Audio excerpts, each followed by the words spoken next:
Board of Commissioners meeting January the 4th, 2022. I am Briggs Simmons, the Planning and Zoning Chair. Prior to this meeting, invitations were sent to all board members, commissioners, staff, interested parties, and applicants participating in this meeting. All participants should be on mute and unmute your system when it's time to speak, and manually mute your system when you've finished speaking. I will now turn it over to Vice Chairman Kelly Robinson, who will introduce and confirm the presence of the commissioners. Mr. Robinson. Thank you, Chairman Simmons. Board of Commissioners, allow me to now bring our meeting out of recess from earlier today. Now go around the room to reconvene us in a roll call. I'll start with Commission District 1, Henry Mitchell III. Is he present? All right, I'll go to myself, Commissioner of District 2, present. Commissioner of District 3, Attorney Carthen, are you present? Present. Ann Jones-Goddard, Commissioner of the 4th District, are you present? Present. Present. Ramona Jackson, Dr. Ramona Jackson Jones, Chair of the Board of Commissioners, are you present yet? She is not. We still have a quorum to do the business of the people. Vice Chairman Robinson, Commissioner Mitchell was here. I just couldn't get off mute for some strange reason, so I'm here. Thank you. That's 4 of us. So we still have a quorum. We're going to move forward. All is present to conduct the business of the people. Chairman Simmons, I remand the meeting back over to you. Thank you, sir. Thank you, sir. Also present in the meeting, we have members of the Planning and Zoning Board. If you would confirm your presence when I call your name. Vice Chairman Rob Thomas.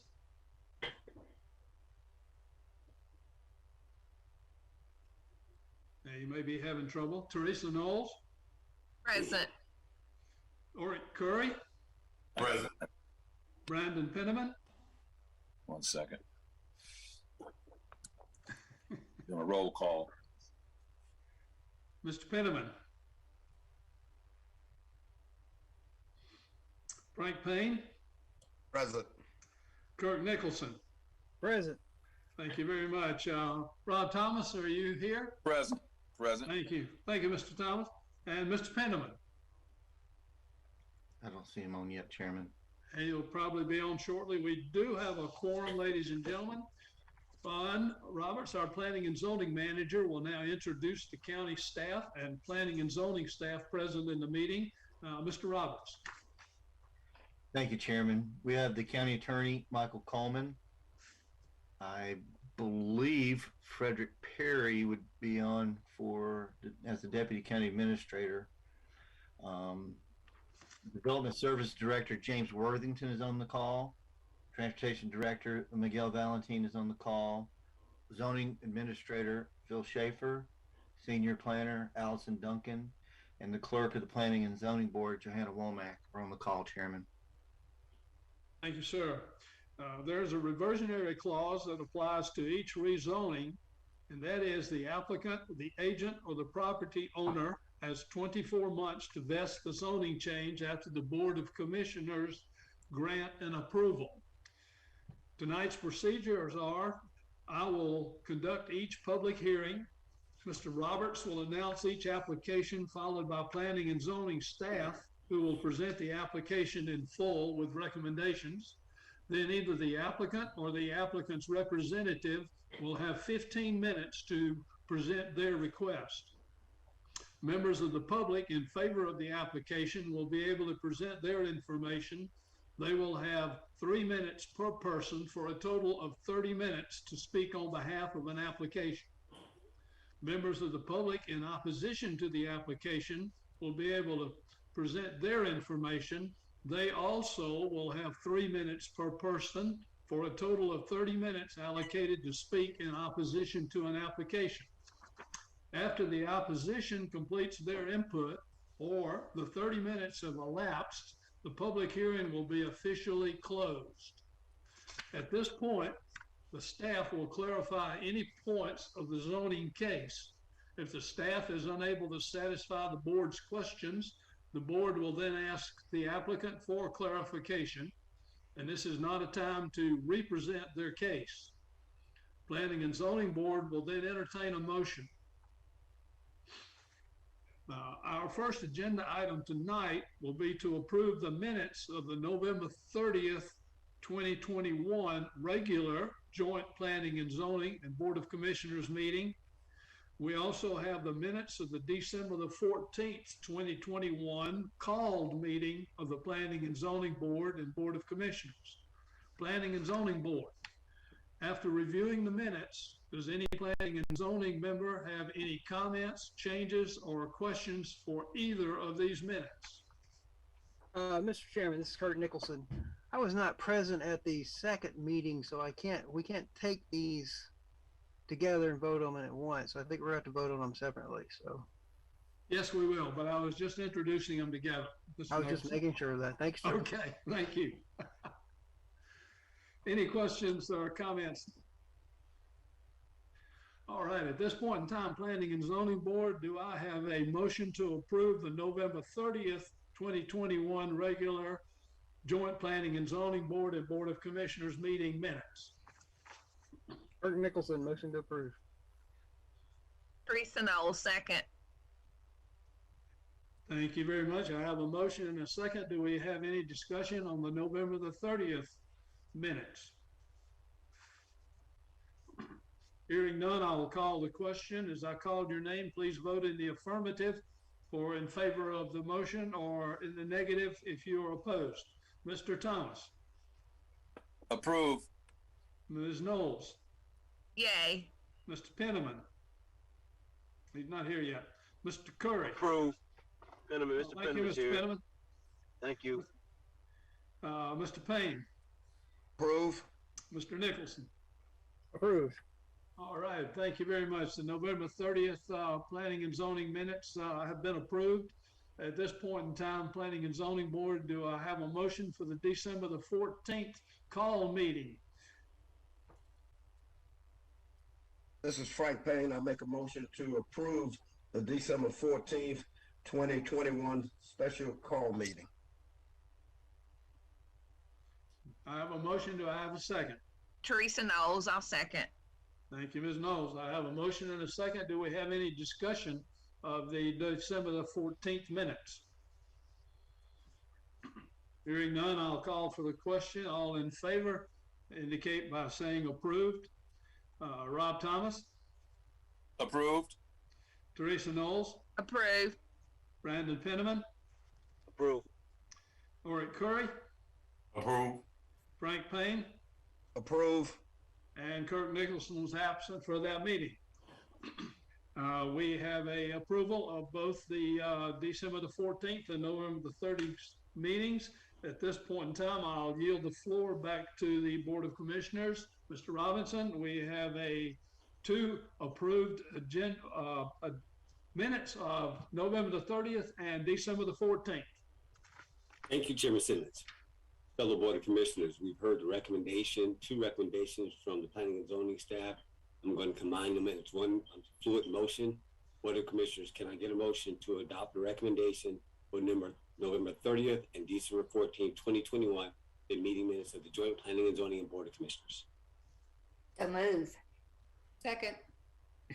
All right, we got a motion and a second. Are there going to be any discussion regarding these meeting minutes? If none, we're going to go through our roll call and call them one at a time. Either you're for or against this. Commissioner of the First District, Henry Mitchell III, how do you will? For. Okay. Commissioner of the Third District, Attorney Carthen, how will you go? I was here for the 14th meeting. I was not here for the 30th meeting. All right, let's make a note of that.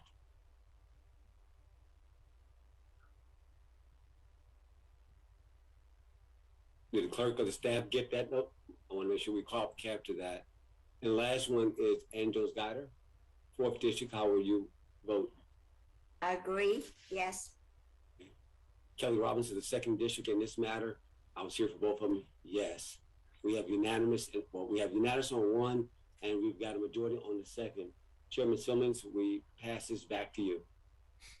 Thank you very much, Commissioner Robinson. Chairman, I'm back. And sorry, Madam Chair. no problem. And I voted yes with you all as well for both minutes. November 30th. Let's reset that and acknowledge that we actually have 5-0 and 4 and 1 abstain in the other, please.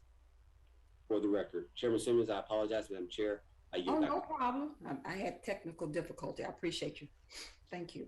Thank you very much, Commissioner Robinson, and welcome, Madam Chairman, and Happy New Year to you. Mr. Thank you. Roberts, Yeah. Mr.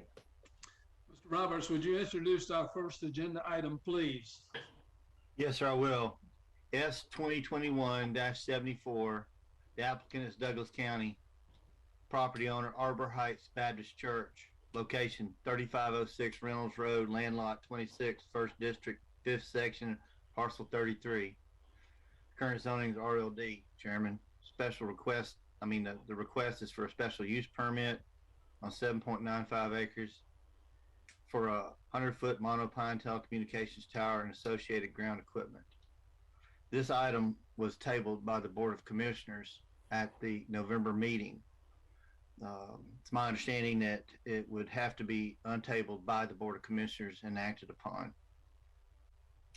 Yes, sir. Mr. Roberts, I believe the Planning and Zoning Board had already made a recommendation on that and passed it to the commissioners. So at this point in time, I will yield the floor to Madam Chairman and the Board of Commissioners. Thank you so much, Chairman Simmons. Board of Commissioners, at this time, do we have a motion to untable S 2021-74? So moved as read. Okay, do we have a second? Second. Okay, we have a motion and a second. Any discussion? We have a motion and a second. When I call your districts, please respond accordingly. District 1? Yes. District 2? Yes. District 3? Yes. District 4? Yes. Chairman, yes, we have a 5-0 unanimous vote and the motion carries to untable S 2021-74. Okay. Now. Call the Yeah. motion. Yeah. Okay. Board of Commissioners, do we have a motion? Anyone want to make a motion on the approval of the original application of SBA Towers LLC? What's the application number, Madam Chair, just for the record? It's 2021-74. Madam Chair, I make the motion to approve S 2021-74. Do we have a second? Second. Okay, we have a motion and a second. Board of Commissioners, we have a motion and a second. Any discussion regarding this item? Okay, no discussion. Board of Commissioners, when I call your district, please respond accordingly. District 1? Yes. District 2? Yes. District 3? Yes. District 4? Yes. Chairman, yes. We have a 5-0 unanimous vote and the motion carries. We'll move on to you, Chairman Simmons. I yield back to you. Thank you very much, Madam Chairman, Board of Commissioners. Mr. Roberts, would you introduce our next agenda item, please? Yes, sir, I will. Z 2022-04. The applicant is Reggie Creighton, property owner J Mark Realty. The location 3800-3806 Highway 166, land lot 147, District 1, Section 5, parcels 48 and 49. The current zoning is RA, residential agriculture. The requested rezoning for RMD, residential medium density, on 2.93 acres. This is District 2. Staff's recommendation is for approval with condition. This is Phil Schaefer's case. Thank you, Mr. Roberts. Mr. Schaefer, would you provide the staff findings and recommendations for us, please? Yes, Mr. Chairman. Can you see my screen? Yes, we can. Yay. I'm muted too quick. Yes, that's good. The proposal is to have a modest subdivision proposition here on the east side of Fairburn Road, south of Brightwater and north of Cannon Drive. The property is currently developed with a single-family residence, yard area, and a driveway access directly onto Fairburn. The zoning for the property is RLD. They're proposing to change it to RMD, medium density. The zoning around them is RLD as well as public. The public is the school system just to the north. There's a school there. And they would like to be able to place an 8-unit subdivision on the property. As you can see on the left is the current single-family dwelling with the driveway coming out to Fairburn. On the right are the proposed lots. One of the issues to arrive at the number of lots they're proposing is the connection to sewer. In the residential medium density, there is there's two requirements, one for lot size if you're on septic and one for lot size if you're on sewer. And so they're hoping to connect to the sewer in order to get the number of lots that you see here on the right.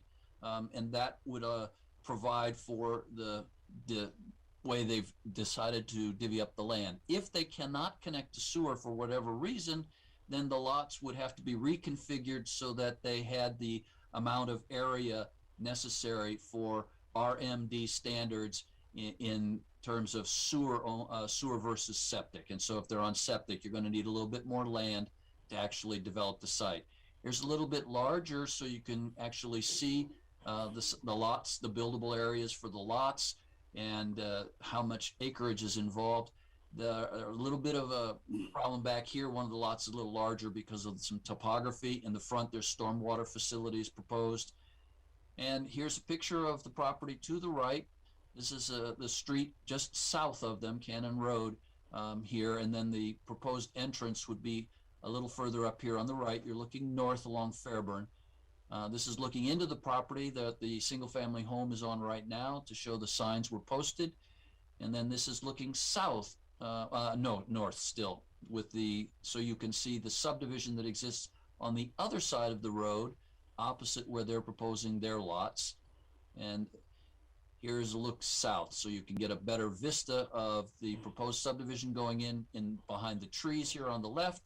And then on the right is the existing entrance to the subdivision that was developed some years back across the street.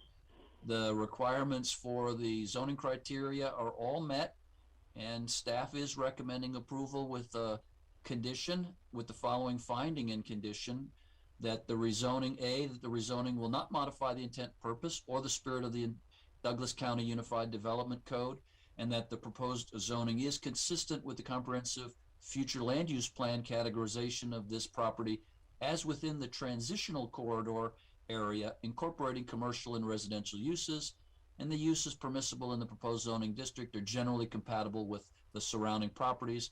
Granting of the rezoning will not adversely affect the public health, safety, or welfare.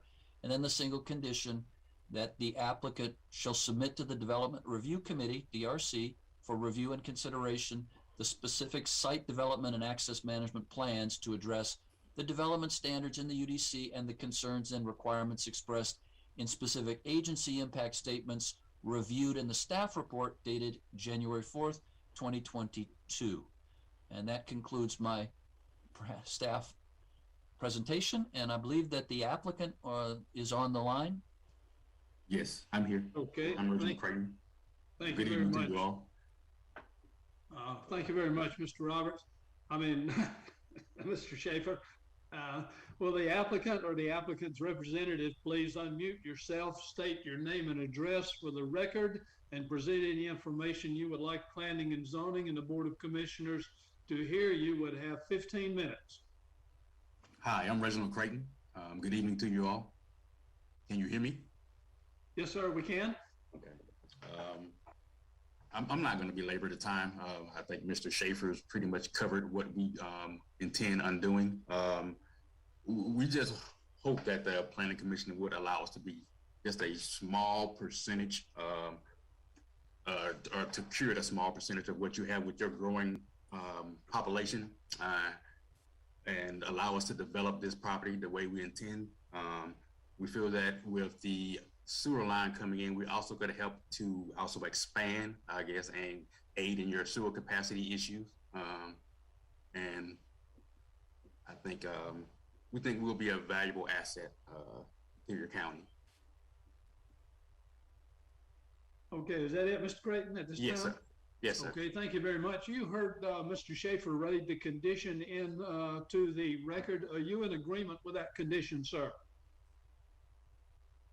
Yes, sir. Okay, thank you very much. If you would just stand by, and we may come back to you shortly. At this time, I'm going to open the public hearing on this matter. Anyone wishing to speak in favor of this application, please unmute your system, state your name and address for the record. You would have 3 minutes per person for a total allocated time of 30 minutes. Anyone wishing to speak in favor, go ahead.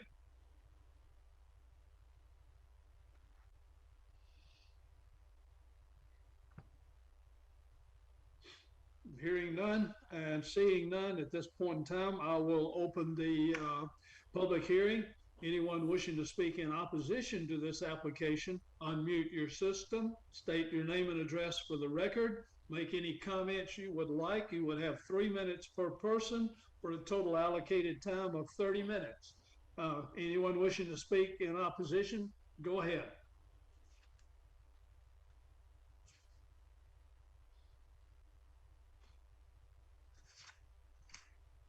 Okay, hearing none or seeing no one trying to get our attention, at this point in time, I will close the public hearing on this matter. Planning and Zoning Board, do you have any questions of Mr. Schaefer or of Mr. Clayton? Creighton, I'm sorry.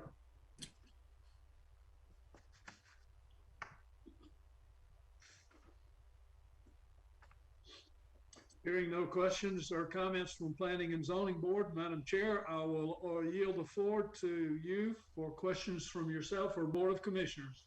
Okay, thank you so much, Chairman Simmons. Board of Commissioners, do we have any questions for the applicant or Mr. Schaefer at this time? Okay, Vice Chairman Robinson, you have the floor. Thank you, Madam Chair. To the applicant,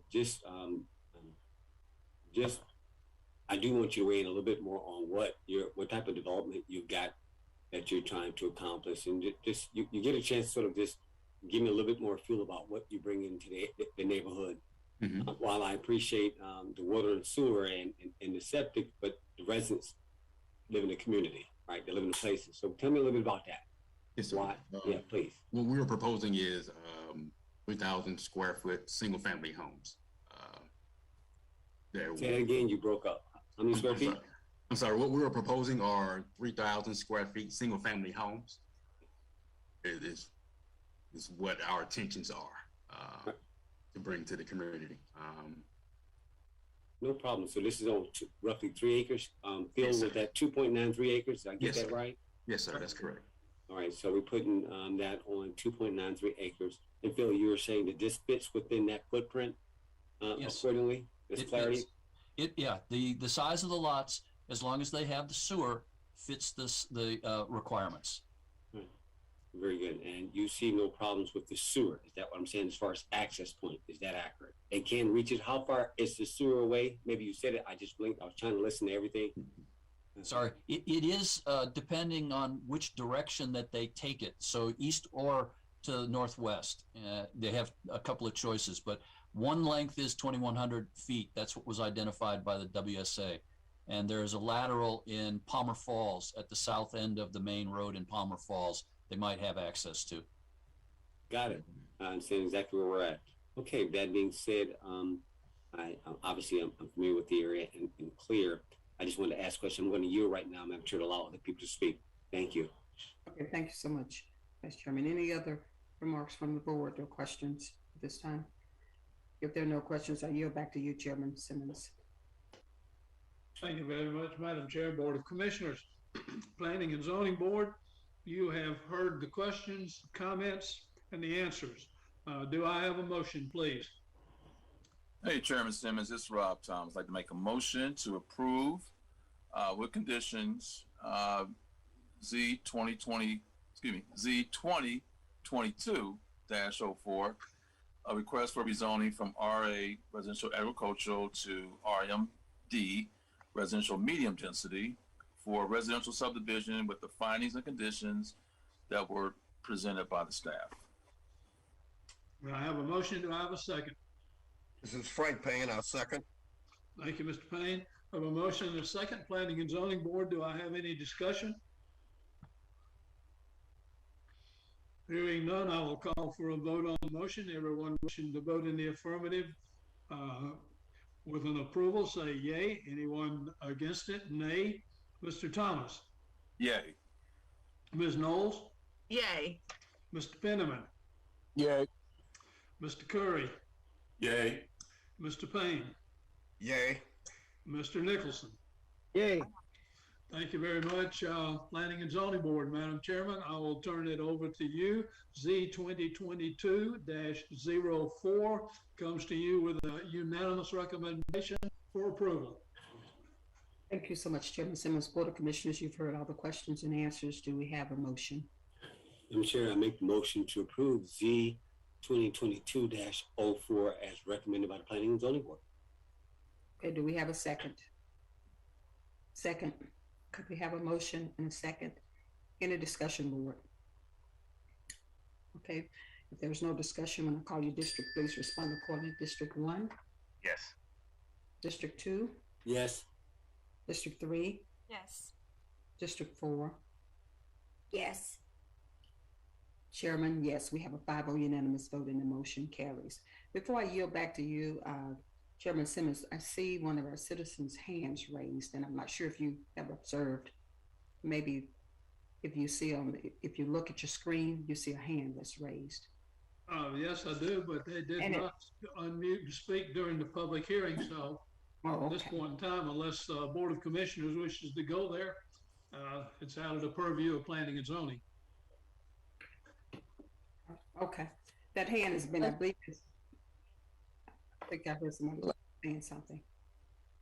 I'm sorry. I'm just a little bit Miss unsure. Miss Joe, I mean, I don't know your name, but hold on just one second. What is your pleasure, her? I've just, one of our commissioners prompted me because I didn't see her hand either, and just said the hand has been up. Are we, Yes, ma'am. I just wanted, from the board, it's your pleasure. I just wanted to see if we could just hear what she has to say. Your name again, ma'am? Please give us your name for the record. Yes, ma'am. My name is Joanne Gunn, and I'm located at the 3523 Red Maple Court. I'm actually almost in tears because it was voted upon the cell tower, but the public didn't have an opportunity to even voice any concerns or anything. You guys just went ahead and voted, and we didn't have any say in the matter. And we're one of the houses that are actually directly affected with the cell tower. So it makes me feel as though my voice as a citizen of Douglasville is not heard.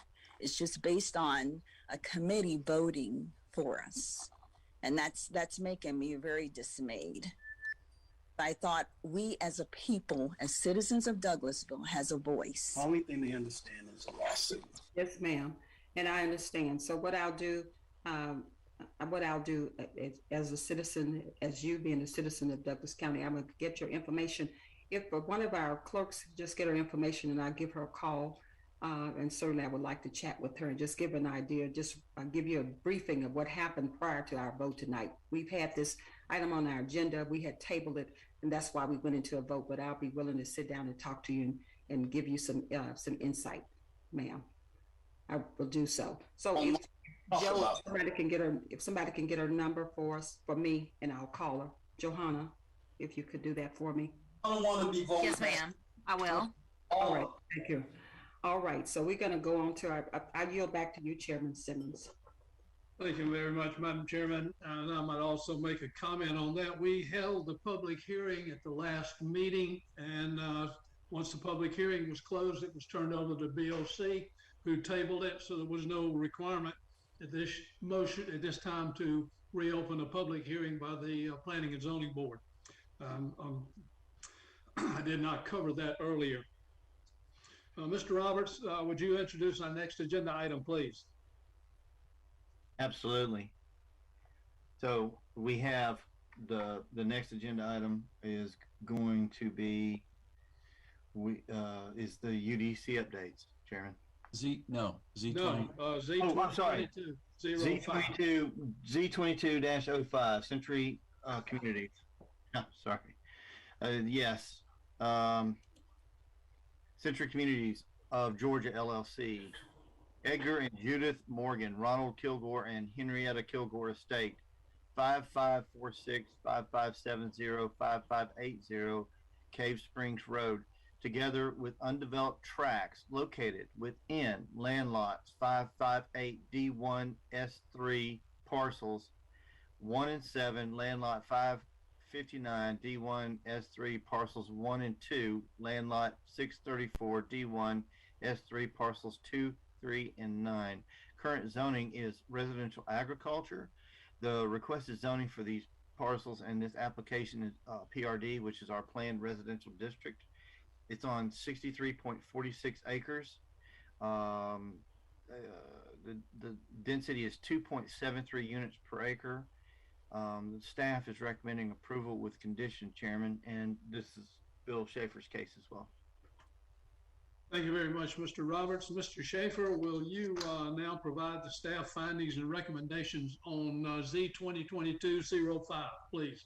Yes, Mr. Chairman. So the subject property is located on the north side of Cave Springs Road, just west of Highway 92. The subject properties to this proposal are both developed with single-family residences as well as undeveloped and forested and somewhat overgrown tracts.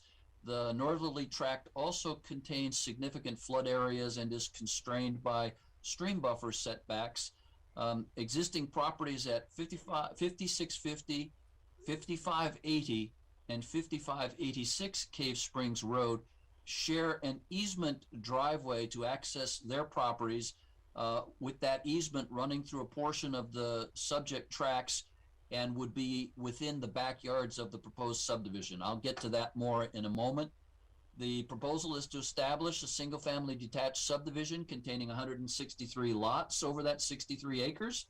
The proposal includes new roads, amenities for the residents, open space, and required drainage detention structures. As the applicant is applying for the PRD classification, one of the requirements before they can even apply is to arrange to have the public sewer connection to the property, and they have done that with our water sewer authority.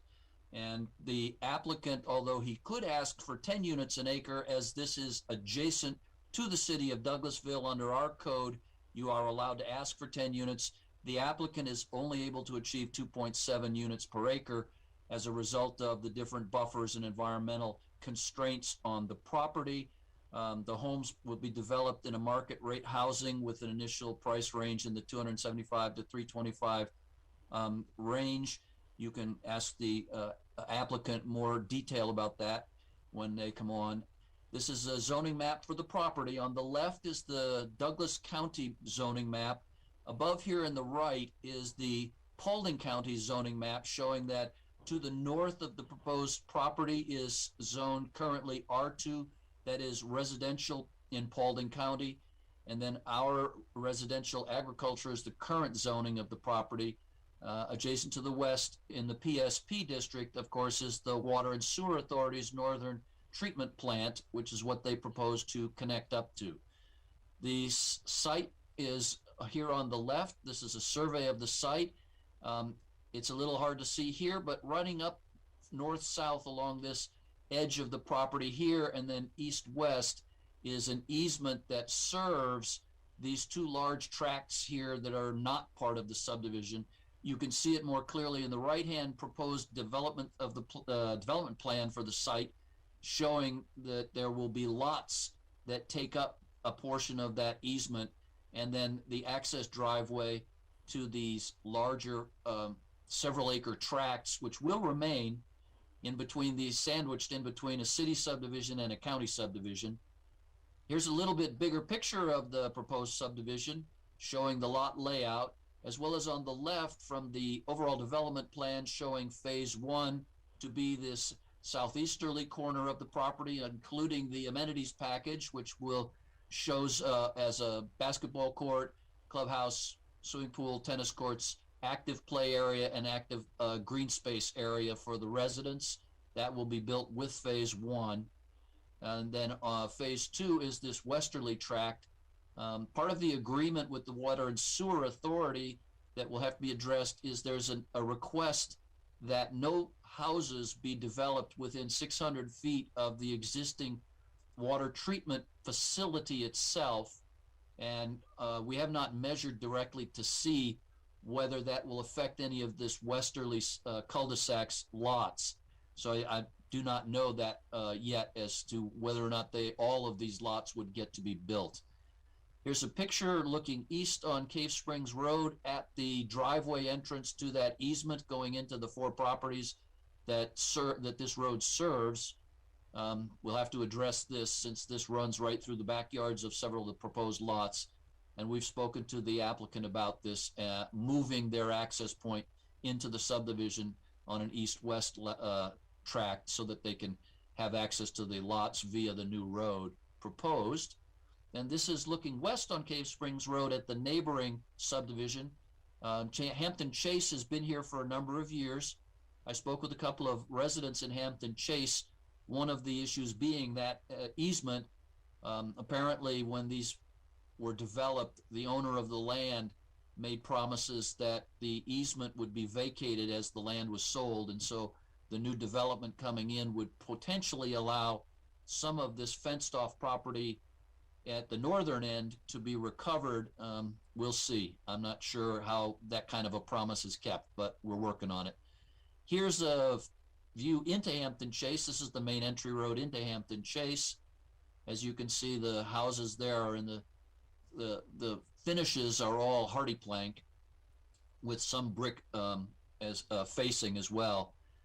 Here's houses looking east on Cave Springs Road. On the right is just houses out on the road. On the left is Hampton Chase again. And then here is a proposed elevation for the homes that would be built in the new subdivision. That's one. Here is another elevation for the different home. Here's the third elevation they provided us. They did provide us some interior model ideas for what could be built, and this is coming from one of their developments, and I believe this is up in the Dallas area that they are working on now. This is the picture, I believe, of one of the amenities that they've built in one of the other subdivisions that was built recently. And then I wanted just to spend a moment on the traffic analysis that they submitted, showing that at the peak periods, the traffic from the subdivision would have very negligible impact on the level of service along Cave Springs at the designated testing points, just to verify that this is not going to add to the traffic problems. This is still remaining level of service A's and B's along Cave Springs and Cave Springs at State Route 92. As far as the proposal is concerned, the zoning criteria are all supportive of this request, and staff is recommending approval with the following findings: that the rezoning does not modify the intent, purpose, or spirit of the Douglas County Unified Development Code, that the proposed zoning is consistent with the comprehensive future land use plan. Categorization of this property is within the rural places and neighborhood village center area, incorporating general and heavy commercial uses along with multifamily and single-family residential, that the uses permissible in the proposed zoning district are generally compatible with surrounding properties, and the granting of the rezoning will not adversely affect the public health, safety, or welfare. I have proposed two conditions. Number one, that the project shall conform to the overall development plan as presented. Any significant modification to the standards, the general lot configuration, not generated as part of the Development Review Committee, DRC, subdivision review process, or phasing identified in this ODP will require an amendment to this approval. And then number two, that the applicant shall submit to the Development Review Committee, DRC, for review and consideration the specific site development and access management plans to address the development standards in the UDC and the concerns and requirements expressed in the specific agency impact statements reviewed in the staff report dated January 4th, 2022. I believe the applicant's representative is on the line, so I'll turn it back over to you, Mr. Chairman. Thank you very much, Mr. Schaefer. Will the applicant's representative unmute yourself, state your name and address for the record, present any information you would like Planning and Zoning and the Board of Commissioners to have. You will have a total of 15 minutes. Evening, everyone. My name is Joe Fowler. I'm the attorney that represents the applicant, Post Office Box 489 in Douglasville. On the line with us is Aaron Frampton. He is a representative of the applicant, Century Communities of Georgia, and also Mr. Aaron McCullough with Hughes Ray Company from downtown Douglasville, who did all of the design work on the project. Century Communities is a national home building organization that's completed dozens of single-family communities in and around our area. They currently have projects in Dallas, Billerica, Cumming, Athens, Temple, Jefferson, Winder, Fairburn, Snellville, and many other well-known cities in our general area. As Phil noted, Century is requesting the county to rezone the acreage from residential agricultural to the county's PRD ordinance, which is, as noted, consistent with the county's future land use plan for this part of the county. The site is planned for 163 single-family homes on just over 63 acres. That's the density that Ron mentioned earlier of roughly 2.73 lots per acre. And of course, it will be on sewer. The WSA comments in the report are fully understood by the applicant and will be followed as required, including the customary letter of understanding for public water and sewer services. The houses proposed will actually have prices from the mid to high 300s based on some new housing plans that will be constructed on site.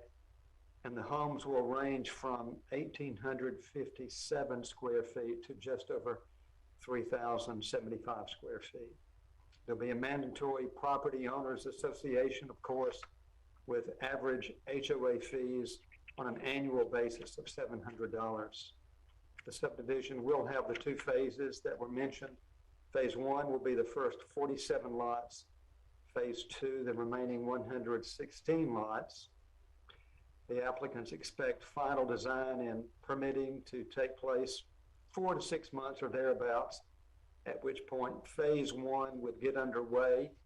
They will address the issue of the easement that was noted right there on Cave Springs Road along the subdivision to the west. That easement will be addressed, and the ingress and egress will be through the roadway that you see to the east of the lots that will be located on the westerly side of that northbound entrance road.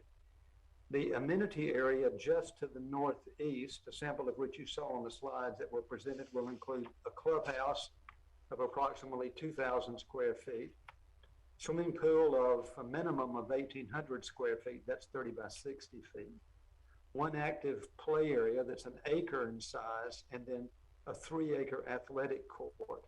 And the amenities will be built concurrently with phase 1. Almost 1/3 of that total site is proposed as open space, and that will be divided up between 5 different segments or 5 areas behind lots. You can't see these on the plat, but the first portion will be behind lots 155 through 163. Then around the amenity area that you can see, between lots 130 and 133, also along the stream in the northwest boundary of the property, and then finally between lots 3 and 4. I will note that cars, ride-share, transit vehicles will be able to use all the streets for access to all parts of the site, of course, which would be natural. But then pedestrians and bicycles will be able to use the sidewalks, which will be along both sides of all the internal streets to access all parts of the site, including the recreation areas and open space. The sidewalks, of course, will be the county required 5 feet in width. The applicants and we have reviewed the staff report and the 2 conditions, and those conditions are acceptable to the applicant.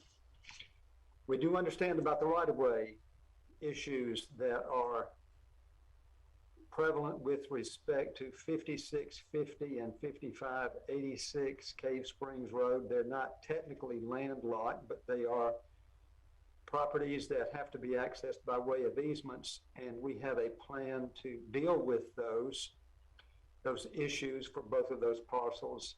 And if we need to, Mr. McCullough can address that, but there'll be easement access that will provide access to them to the public rights of way that will be provided by the applicant. The access to those 2 properties, 5650 and 5586, will be on Cave Springs. Those 2 properties on Cave Springs will be maintained by the HOA. The applicant also understands about the right-of-way issues that have been proposed by the DOT, the ingress and egress, the turn lanes and so forth, and all of those are acceptable. So in sum, the staff has recommended approval of the request, and we would appreciate your favorable response to this application for the PRD rezoning. As I mentioned, Mr. McCullough can address any engineering concerns you may have, but then the applicant representative, Mr. Frampton, who's been with the company for some time, can address any of the details of the project. Thank you, Mr. Chairman, members of the boards. Thank you, Mr. Fowler. Certainly appreciate you completeness of your presentation there and agreeing on behalf of your client with the two conditions that have been proposed, which is, of course, required by the board. At this point in time, if you would just stand by, Mr. McCullough, Mr. Frampton, if we have any questions, we will come back to you after the public hearing. I will now open the public hearing on this matter. Anyone wishing to speak in favor of this application, please unmute your system, state your name and address for the record, make any comments you would like. You have 3 minutes per person for a total allocated of 30 minutes. Anyone wishing to speak in favor, please go ahead.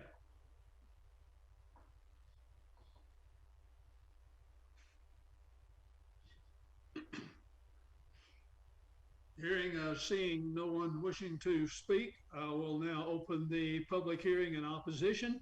Anyone wishing to speak in opposition to this application, please unmute your system, state your name and address for the record, then make any comments you would like for us to hear. You would have 3 minutes per person for a total allocated of 30 minutes. Anyone wishing to speak in opposition, please go ahead.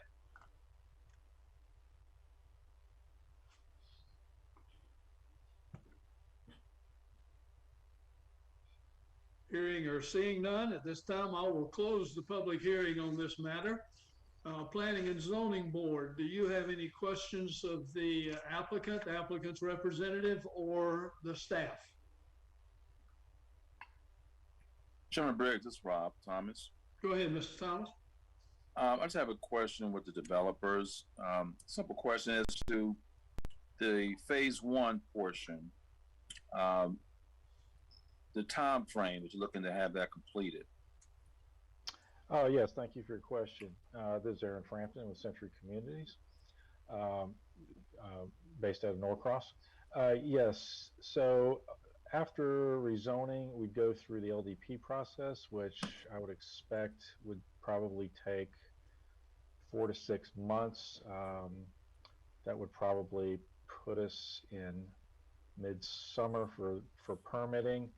And then first house starts would probably be 8 to 9 months after that. So probably in late winter to early spring of 23 for first house starts. Okay. Is there any issues with the land itself? I see you have a lot of water streams to the north and also one in your phase 1. And I was told also there's some type of large boulder separating. Yes, sir. So we've got a stream that runs along the northwest part of the property on 2 sides. That is surrounded by local and state buffers, which we will be staying clear of, as well as a jurisdictional floodplain that we will also be staying out of. So that entire area and all the floodplains and wetlands found within that area, we will not be disturbing. In regard to rock, there is a fair amount of, this is, as you know, being from Douglasville, it's a rocky area. There is some rock exposures that we will have to deal with during development. That's all been factored into our budgeting. We've done a lot of research to make sure that that will not impede this project, and it's all been accounted for. Okay, good to know. Very aggressive project. Just have a couple questions. One of the things I see there's Georgia Power easement close by as well. Is there any issues you may find with that? No, sir. We're as you can see on the site plan there, we're putting our entrance just west of it, staying out of it completely. Okay, great. Thank you. Howard Curry, I have a question. Yes, I noticed that there is only one way in and one way out. And based on having these amount of houses, how are we looking at the traffic flow for letting the residents enter and exit that subdivision with these many homes? Aaron Frampton speaking again. I think Aaron McCullough of HRC could speak to this as well, but we've tried to follow the fire marshal's guidelines, and I think we have fallen well under that. We didn't have anything recorded in our traffic study to indicate that we would need another access point.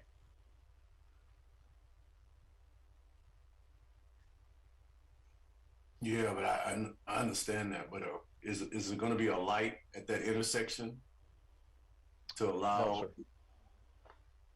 There will be. I believe we will. I believe we will be providing a left turn in, however, and a decel lane. Yeah, that's a light. A light was not warranted from the traffic study. okay.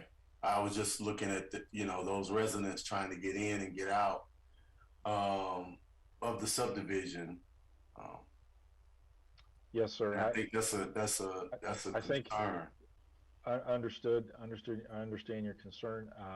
I'm not sure how we would accomplish that based on you see we've got the Georgia Power easement to the right or to the east, and then we've got the Hampton Chase subdivision to the west. So we have very limited frontage. So it would be kind of difficult to squeeze another entrance in there. So that's kind of where we're at.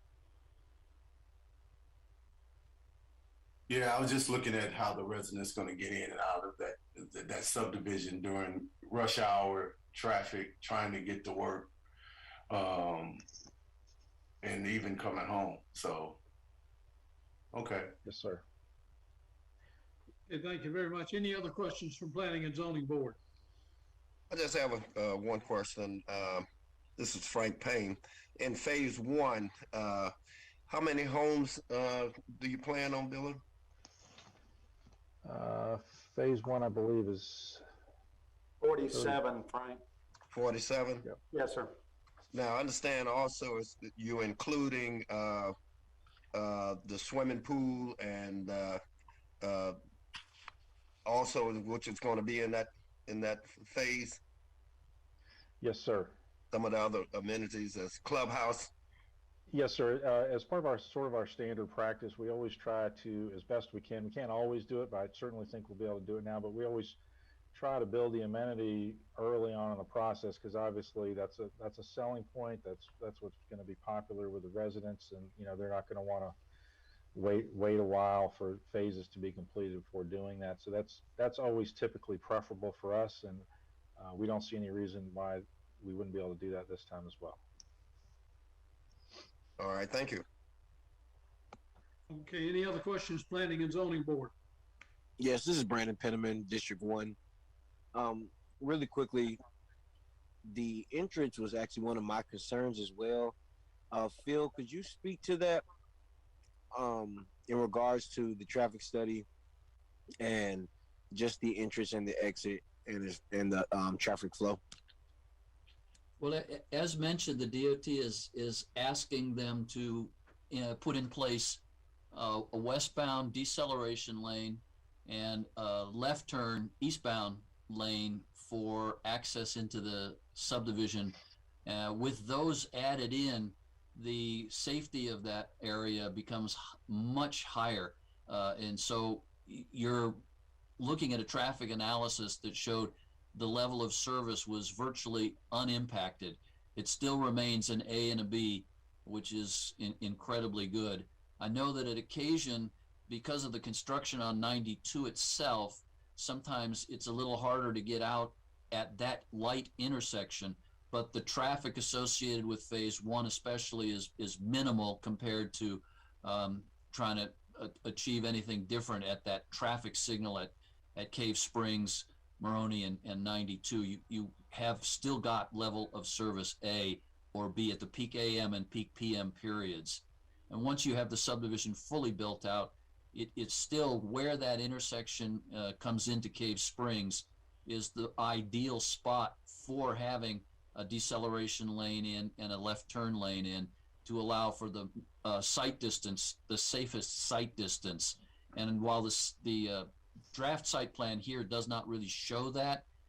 When you see the site design drawn in, you'll realize that it actually does improve, so that there's a lot more room for people to look to the east if they're pulling out of this subdivision, and there will always be quite a bit of site distance to the west as those lots are cleared of the trees. So you have quite a bit of distance. I can show you, I guess, again, if you want to take a look at, you know, this is the tree line you'd be worried about. And so when this gets cleared for the housing and the construction that goes on, and the entrance is going to be up here, you'll be in that curve slightly to where you can see to the east at the maximum level and see to the west at the maximum distance. So honestly, the way they have built this out looks like it is approximately the safest way to do it. This is what you would be looking at to the west. If you're sitting waiting to go east, you have quite a bit of sight distance looking up that street. If I come out here to show you, again, this is what you would see heading east on Cave Springs, with the entrance up here at the end on the left in the tree line as you come around that curve. Frankly, the next door subdivision is also quite well situated to be able to see maximum, but the new approach for the new subdivision is better situated as it sees further into the turn here as you go around the bend towards Highway 92. Is that sort of helpful? Absolutely. That's perfect, sir. I appreciate you. Thank you. Any other questions, planning and zoning? Mr. Chairman, this is Teresa Knowles. I have a question for Phil Schaefer. Go ahead. Hey, Phil, will all of will the land be clear cut prior to construction of any houses? Will all the trees be cut down? We have not been, that part of it has not been gone over yet as to how much will be disturbed. I assume that up here at the front end, because of what has to be done along the road frontage, that most of these trees would be lost and they would be replanted with new trees. But I can't say for sure how much of this would be lost. And I don't know if Aaron would be able to address that issue. Normally, we have a tree requirement for our subdivisions, and you will map out how many specimen trees and large trees are in the subdivision, and then you're going to have to replace those. So we have a very, very strict requirement on what has to happen in a subdivision. If you do cut all the trees down, you will have a tremendous amount of replanting to do, or a very, very large fee to pay into the tree fund.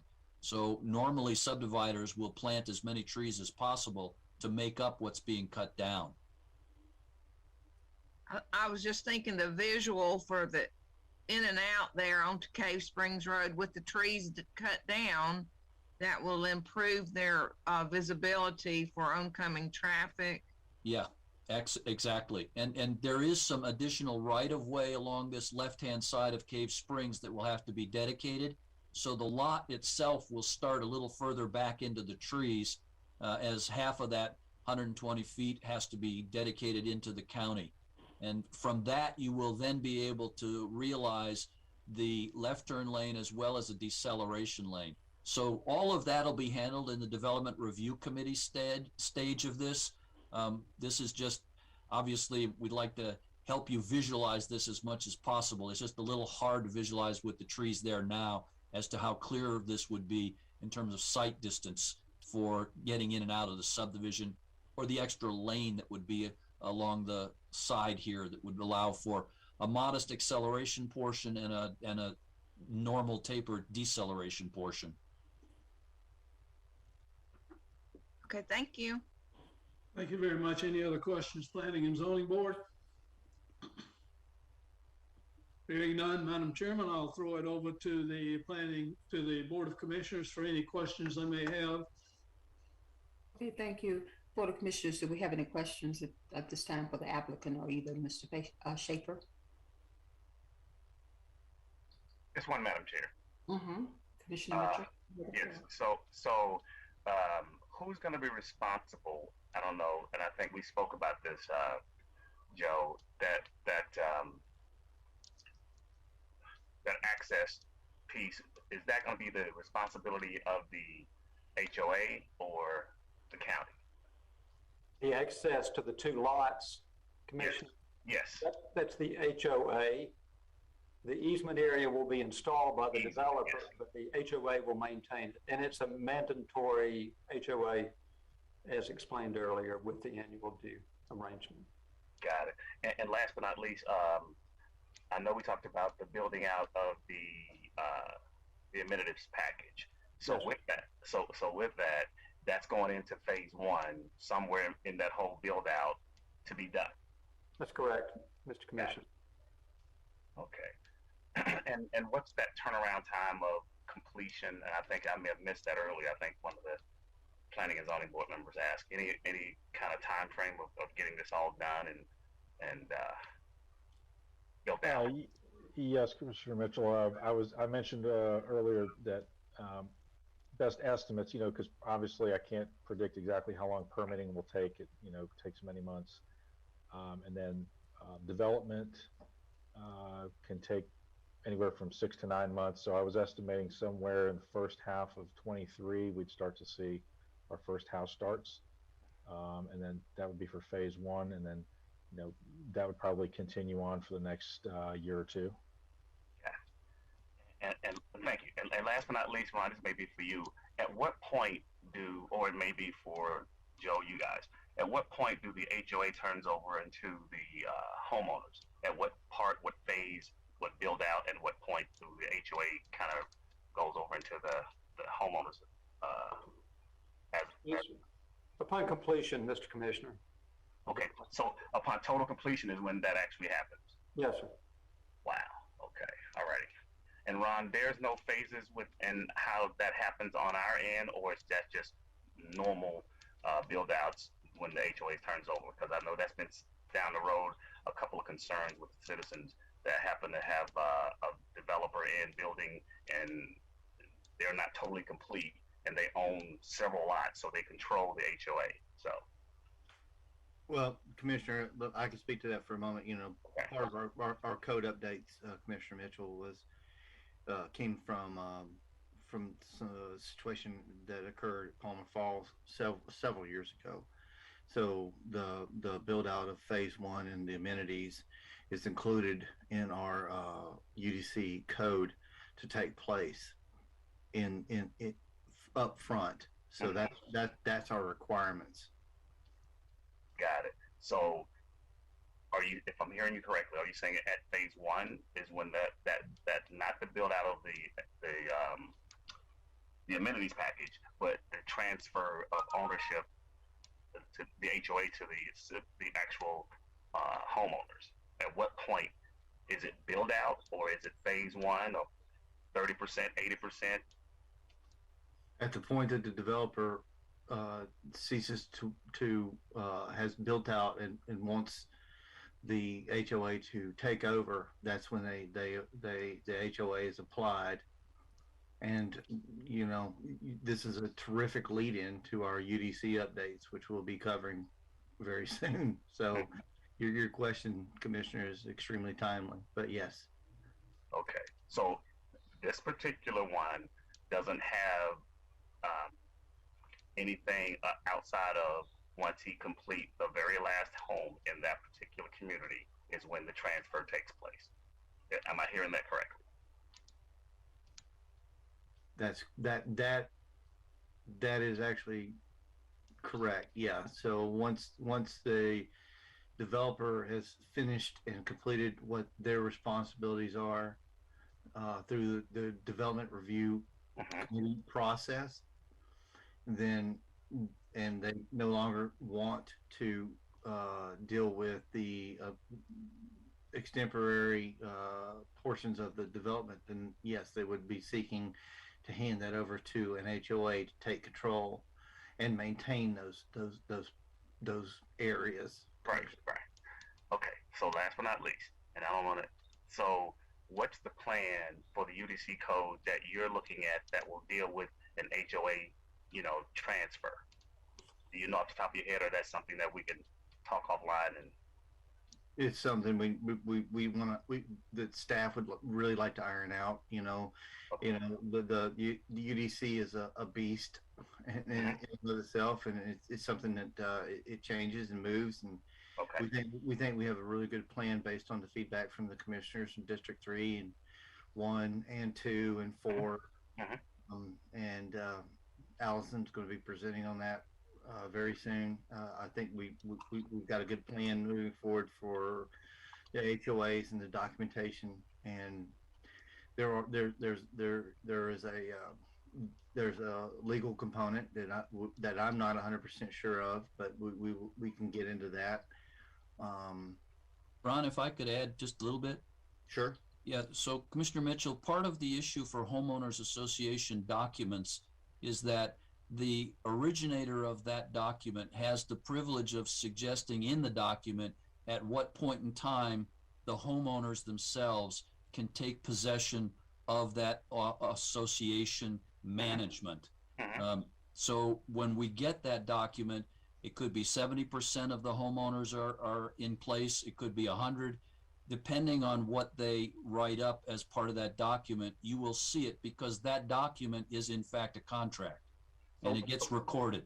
So Phil, who is they? Is that the builder / developer? Yes, the builder developer creates the homeowners association document according to state statute requirements, and there's some requirements. There's a homeowners association, there's acts that govern how these things are written up. But within the body of the document are all of the provisions that govern not just how it's managed, but also the initial phase of how it is developed, and then how much percentage is built, at what point it gets turned over to the homeowners, and what the process for turning it over to the homeowners looks like. So every document, whether it's a homeowners association or a condo association, they all get recorded and they all have those provisions in them. Got it. And so Joe, I guess I'll ask Joe, you and the developer here. So Joe, what are you guys plan as to, I guess, at 100%, is that where you guys going to the HOA side of this being transferred over to the homeowners, or 50%, or Yes, sir. It's almost always 100%. Okay, so in your case, the point is 100%. Okay, all righty. Okay, good stuff. I just, that's been a concern with HOAs and townhome associations and others, that the transfer of ownership, if it's 100%, that means you're there until they build out the last home and complete it, and then you transfer it over.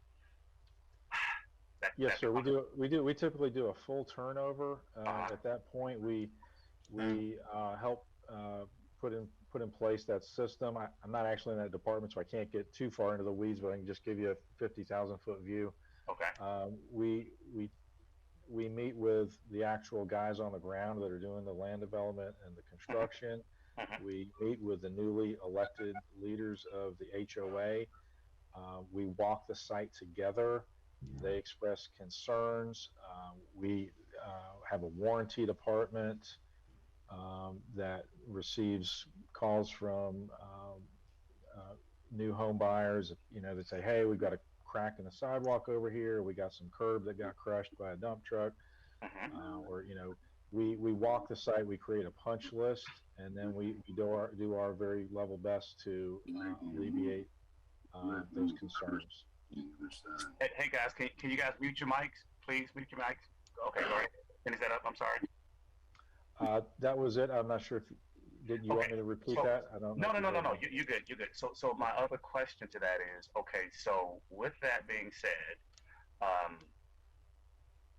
your plan is 100%. So you could have at least 90% of the residents already in there, and you got 10% that you're still building on. That, they may be. What has happened in the past is that HOA transfer has always been some issues as to when it transfers over. You're at 100%. How will you have the citizens and or homeowners engaged even through this whole process? And I'm just using a number of, 60%. You built out at least 60%. How would they be engaged outside of you totally control the HOA until that, that 100% build out?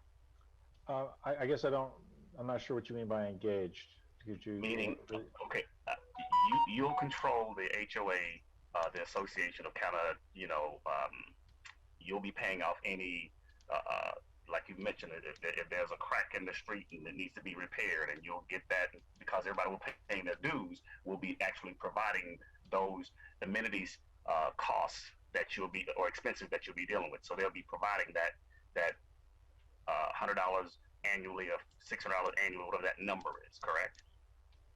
To the HOA. I mean, at the point, I mean, we're getting into some financials that I'll be honest with you, I don't know the particulars of exactly how that works. So I'm not exactly sure what what's your concern, sir? Okay, my concern is, and it's not a major issue. My concern is the transfer of the association, the HOA, to the residents. Yes, sir. But you're only going to transfer it over at 100% build out, from what I heard. Right. I mean, usually that's preferable. I mean, because we're going to be paying taxes on that. I get it. And all during that time. I've never heard that was a problem before. Right. Certainly something I'm willing to, discuss with you later offline to dig into. But I admit it's not my area of expertise. We have a whole department that covers that. I got you.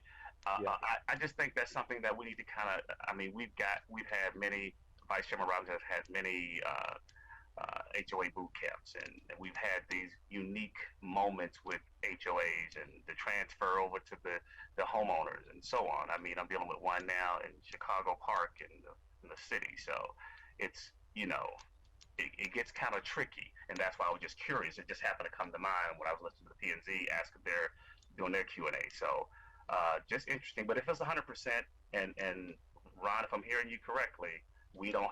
Ours is basically just that, and I know we're working on that. Go ahead.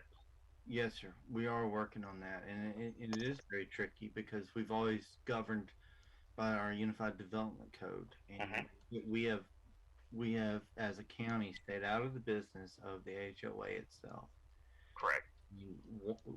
The transfer and the ownership and that takes place, but our purview really is our development code. Now, there's things that are set in motion that we'll be speaking about that will capture the HOA leadership and the documentation of that and those aspects going forward. But ultimately, it's really not the county that gets involved with a lot of the disputes that initiate inside the HOA.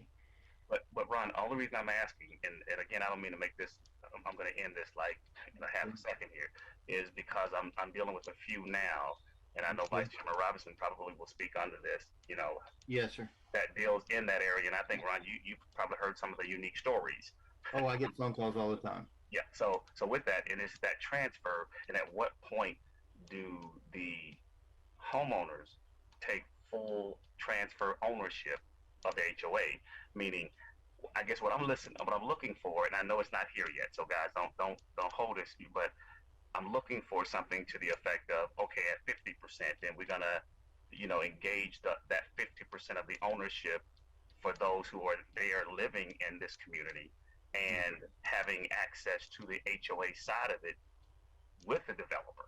So now we're gonna, put in the president, the vice president, the secretary, and that kind of stuff, and work alongside with them at that 50% stage. So when we get to the 75% stage, we got to start working on how we're going to transfer that to when we get to the 100% and make the full transfer. Then at least they can feel like they are a part of their community early on. Then at 100%, they now get a chance to take over.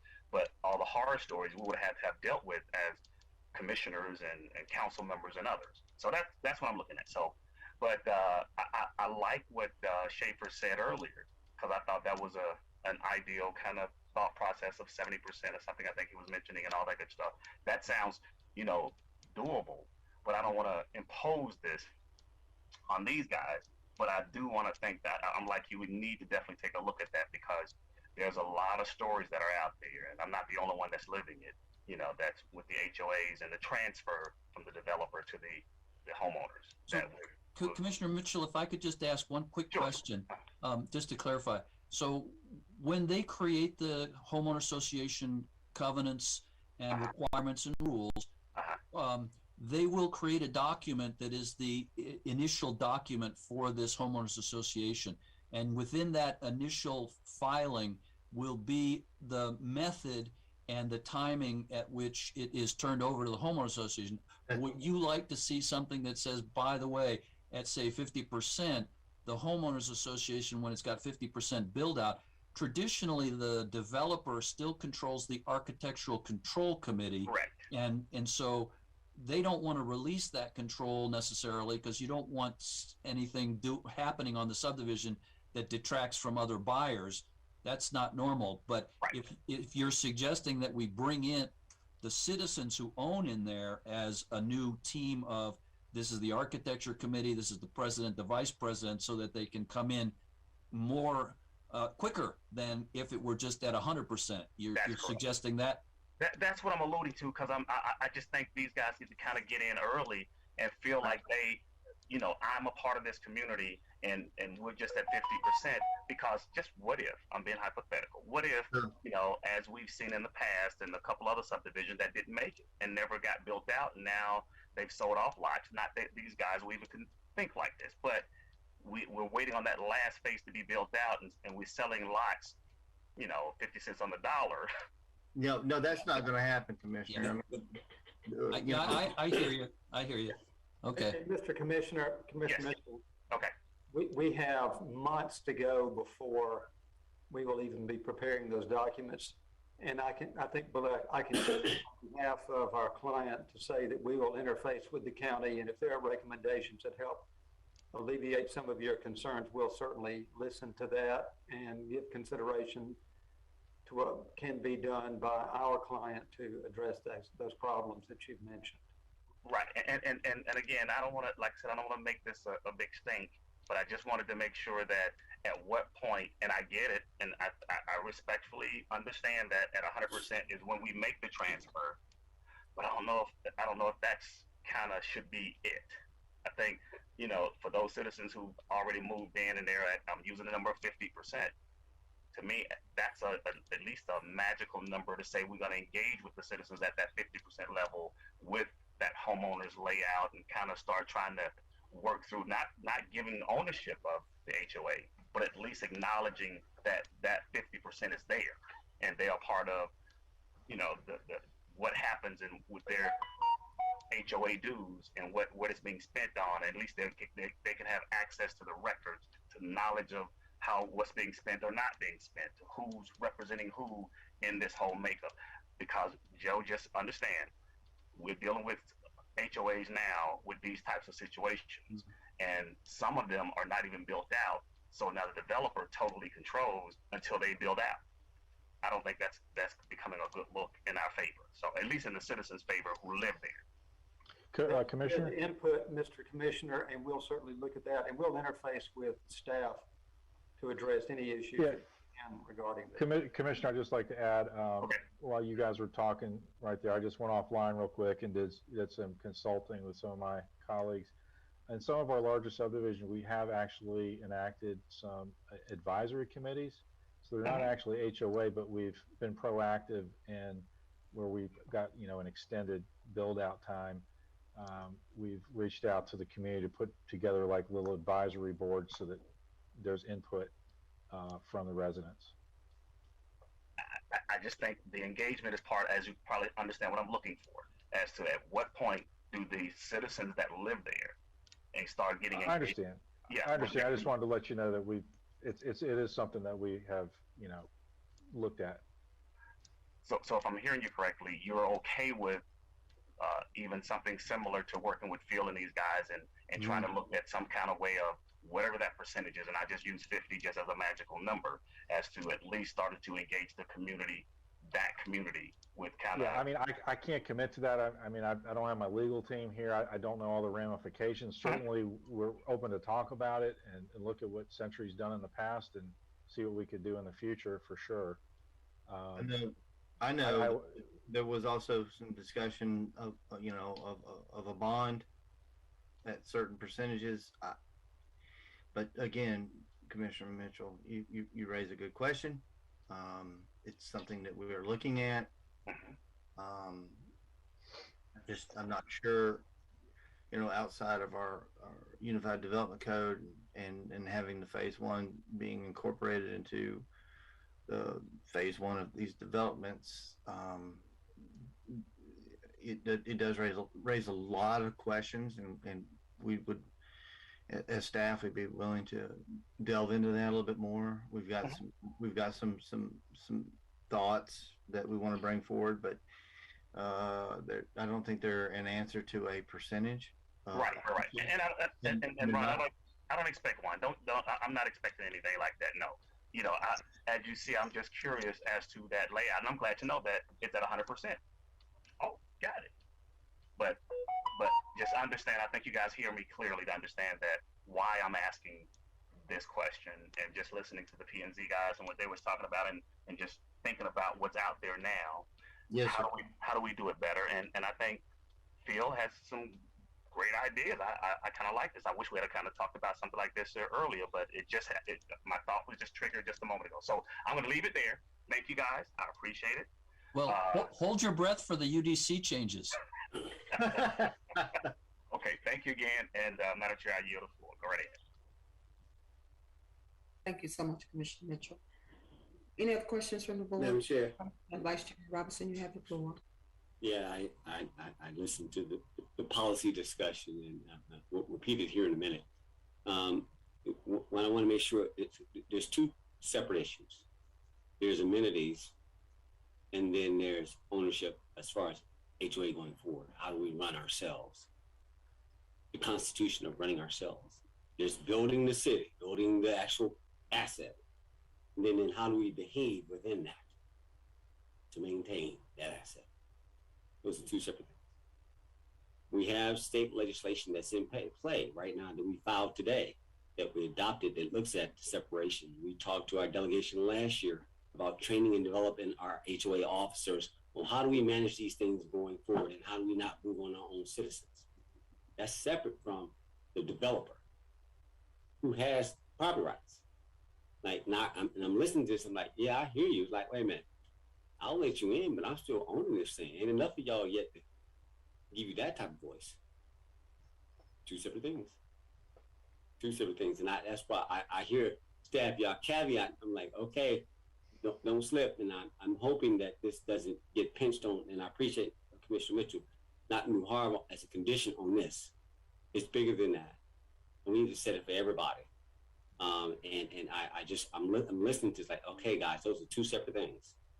And staff, y'all should, make sure you be willing to tell commissioners, like, hey, we y'all did it as nice as you could, but it was like for the fairness of the actual developer and right.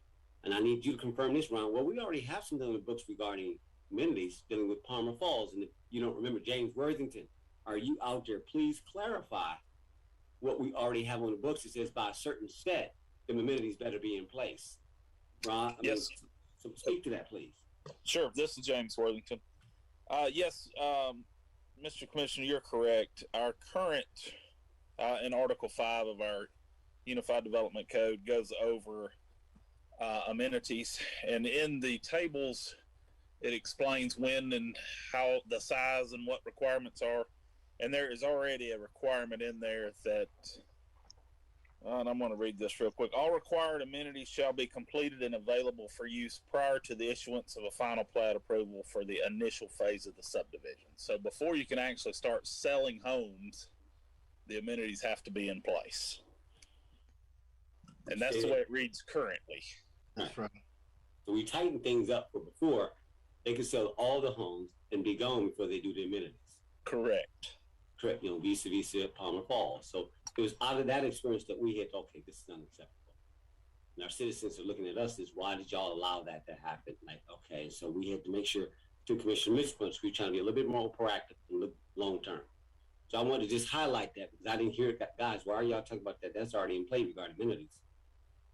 Right, and I needed you, so thank you, Director Worthington. That's all I wanted to bring up, that one point. We'll get to the HOA later. I yield the floor, Madam Chair. Thank you. Okay, thank you so much, Vice Chairman Robinson. Any other comments from the board, remarks? If not, I yield back to you, Chairman Simmons. Thank you very much, Madam Chairman, Board of Commissioners. Planning and Zoning Board, you have heard the comments, questions, and answers. Do I have a motion, please, on Z 2022-05?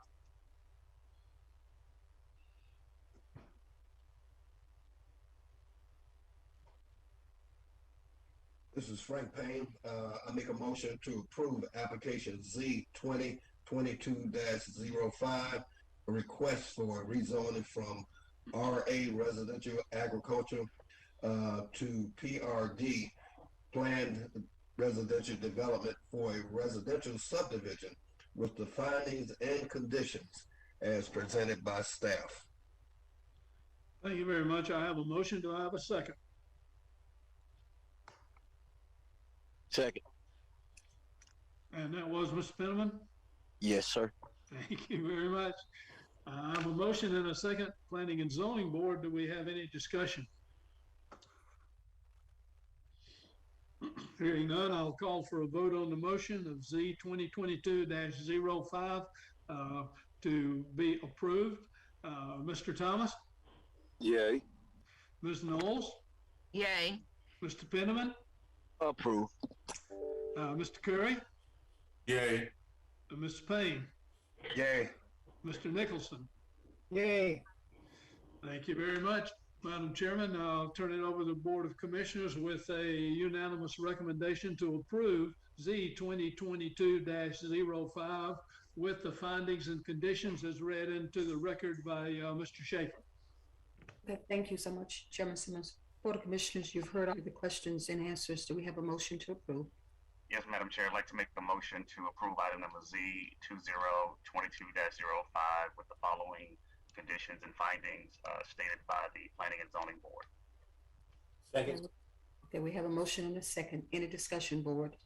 We have a motion and a second. When I call your districts, please respond accordingly. District 1? Yes. District 2? Yes. District 3? Yes. District 4? Yes.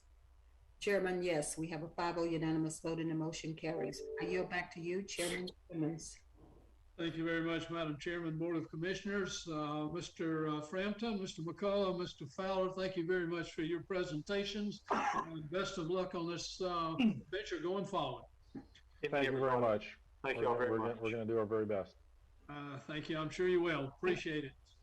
Thank you. Thank you and good luck. Thank you. Thank you. Mr. Roberts, would you introduce our next item on our agenda, please? I will, Chairman, if I just point of order real quick. On the screen is the clerk of the Planning and Zoning Board phone contact. Ms. Gunn had called in concerning the cell tower. If there are other people that were on the call that wanted to get in touch and had questions, we wanted to open that up to the citizens and give them an opportunity for us to reach out to them. So it's up there, 770-920-7260 if they were on the call concerning the cell tower. Thank you, Mr. Roberts. Thank you so much, Mr. Roberts. Thank you Sure. for doing that. Yes, ma'am. I know your plate's full. Outside of that, what we have are the UDC amendments. Now, these were introduced in November. Allison Duncan has put together a fantastic presentation. Some of the stuff that we just spoke about is in that presentation. And Chairman, if you will, I would like to turn it over to her so she can walk us through some of those updates. And just some of them are pertinent. Some of them are very just housekeeping items. Very good. Very good, Mr. Roberts. Allison, if you would go ahead with your presentation, I would appreciate it, and so would the staff and All the right. committee. Thank you, Mr. Chairman. As Ron had said, in November 2021, we heard a series of text amendments on Articles 3, 4, and 7.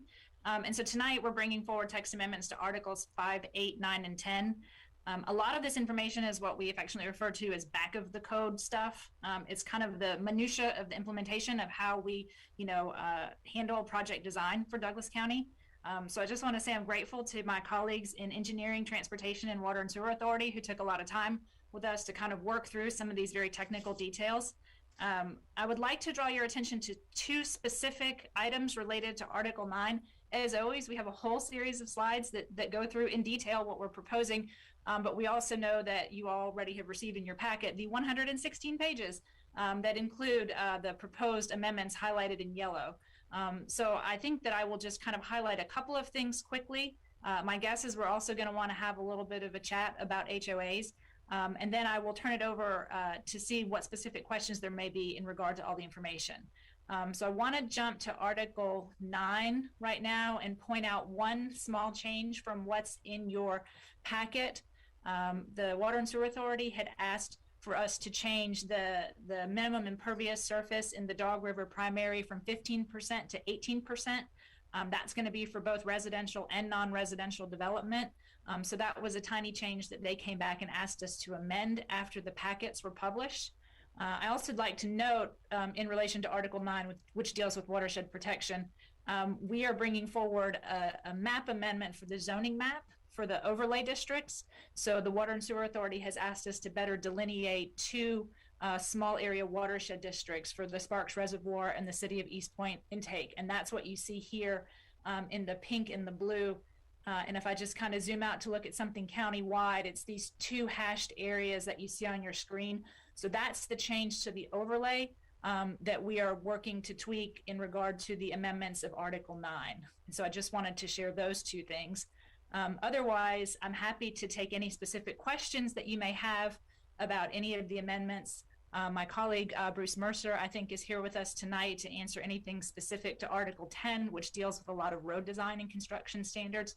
So I'm grateful to Bruce for being here to kind of help us with any of that.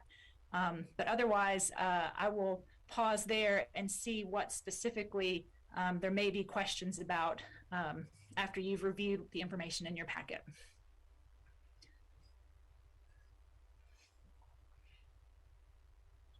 Thank you very much, Ms. Duncan. At this point in time, we will open the public hearing on this. Anyone wishing to speak in favor of these zoning amendments, please unmute your system, state your name and address for the record. Make any comments you would like. You'd have 3 minutes per person for a total of 30 minutes allocated.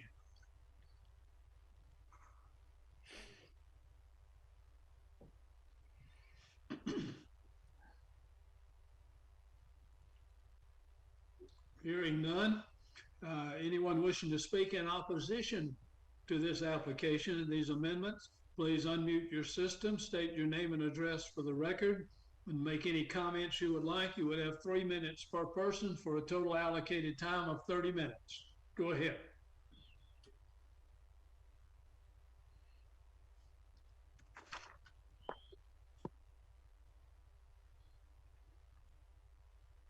Hearing or seeing none, I will close the public hearing on this UDC update matter. Planning and Zoning Board, do you have any questions of staff?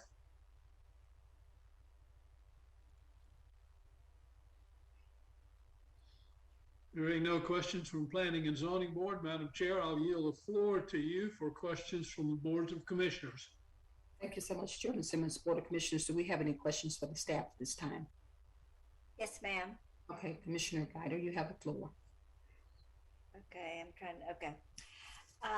Allison, you were saying the WSA wanted to change the impervious percentage for the Dog River Basin from 15% to 18%. So you're saying it was at 15%? Correct. For, I believe it was for 15% for residential development, 25% for non-residential development. Phil can correct me if I'm wrong on that one. And so what they had proposed is that we just change it to a flat 18% for both residential and non-residential. The The 18% is what they currently cite in their regulations. And so the purpose of these Article 9 text amendments is to align what the WSA is enforcing with what the county is enforcing to better streamline, approvals and permitting for applicants and developers. I would also note that there was a footnote number 6 that was revised to allow impervious surface to be calculated on a project-wide basis rather than a lot-by-lot basis. I think that'll be a really good clarification to the amendments, because previously they were enforcing the 15% impervious, based on a specific lot. So if you had a lot and your house had already exceeded that with your driveway and porches and something like that, and you wanted to go put in a swimming pool, if you were over the impervious surface requirements, then we'd have to say no to the swimming pool. So we had some good clarification that that wasn't their intent at all. They wanted to do it more on a project-wide basis. So I think the change to have a uniform number that we enforce, along with the idea that we will enforce it on a project-wide basis rather than a lot-by-lot basis, will be a good improvement for both agencies. Now, you said that on non-residential property, it used to be 25%. Is that what you're saying? Yes, ma'am. So they're reducing it down to 18%. I was just wondering about the property there at Post Road and I-20. We've had a lot of people interested in putting something there, but because of the impervious requirements, they were unable to do so. So is this going to make it harder? So just a couple of things. As a reminder, there's the Dog River primary and then there's the Dog River secondary. So depending on which property you're talking about at I-20 and Post Road, I know this map is high level and not very detailed, but if you're above I-20 and between Highway 78 and the Dog River, you're in the secondary basin. So there your impervious is capped at 25%. And we do have a process by which you can apply for special use permit to increase that to 50%. Below I-20, it would just be creating a system where we are implementing the same impervious surface requirement across the board, regardless of whether you're residential or non-residential. Because to be quite honest with you, that's a distinction without a difference, right? Impervious surface really impacts where the water is going to hit something and can't penetrate. It doesn't matter if it's hitting a door or correct. Yeah, it doesn't matter if it's a driveway or a parking lot. The point is it's still impervious, so that residential versus non-residential, like I said, was a bit of a distinction without a difference when it actually came to trying to protect water quality. So this is going to make it a little more difficult for any kind of development right there at Post Road and I-20, which is all commercial, but it's because of the impervious surface requirements that oftentimes are unable to adhere to it. So it's north of I-20. It's still. I'm talking mainly about south of I-20. So south of I-20, it would be 18%. And I will acknowledge that y'all have probably about exhausted what I know about water quality. So if you have concerns about that, I would say table this until February, and we can have WSA come and explain kind of specifically why they made that recommendation. To the extent that I understand the water table, I know that, the rain is going to hit the ground and it's how it infiltrates down into the streams and creeks that eventually feed the reservoir. But as I've told our friends at WSA many times, they're going to have to be the ones that explain the science behind it. So if you have questions about that specifically, it would be most appropriate that we defer this until such a time as we can have somebody on the line from WSA. I've actually talked to WSA before, and I believe there's some waivers that can be applied for somehow. But it seemed like we were making it harder to develop that corner, because that is it's a very potential commercial property there at the corner of I-20 and Post Road. Commissioner Guider, may I add just one? Yes. So it's Phil Schaefer. I just wanted to add one small note. So when our code read 25% as the maximum impervious for residential and 15% for commercial, that's how the code reads right now. And so if we were to approve a development there that exceeds that 15%, it couldn't be done. The problem is, if you were in a residential development and we allow 25%, and then you take your plans to the WSA, they will reject them because it exceeds 18%, which is what their code read.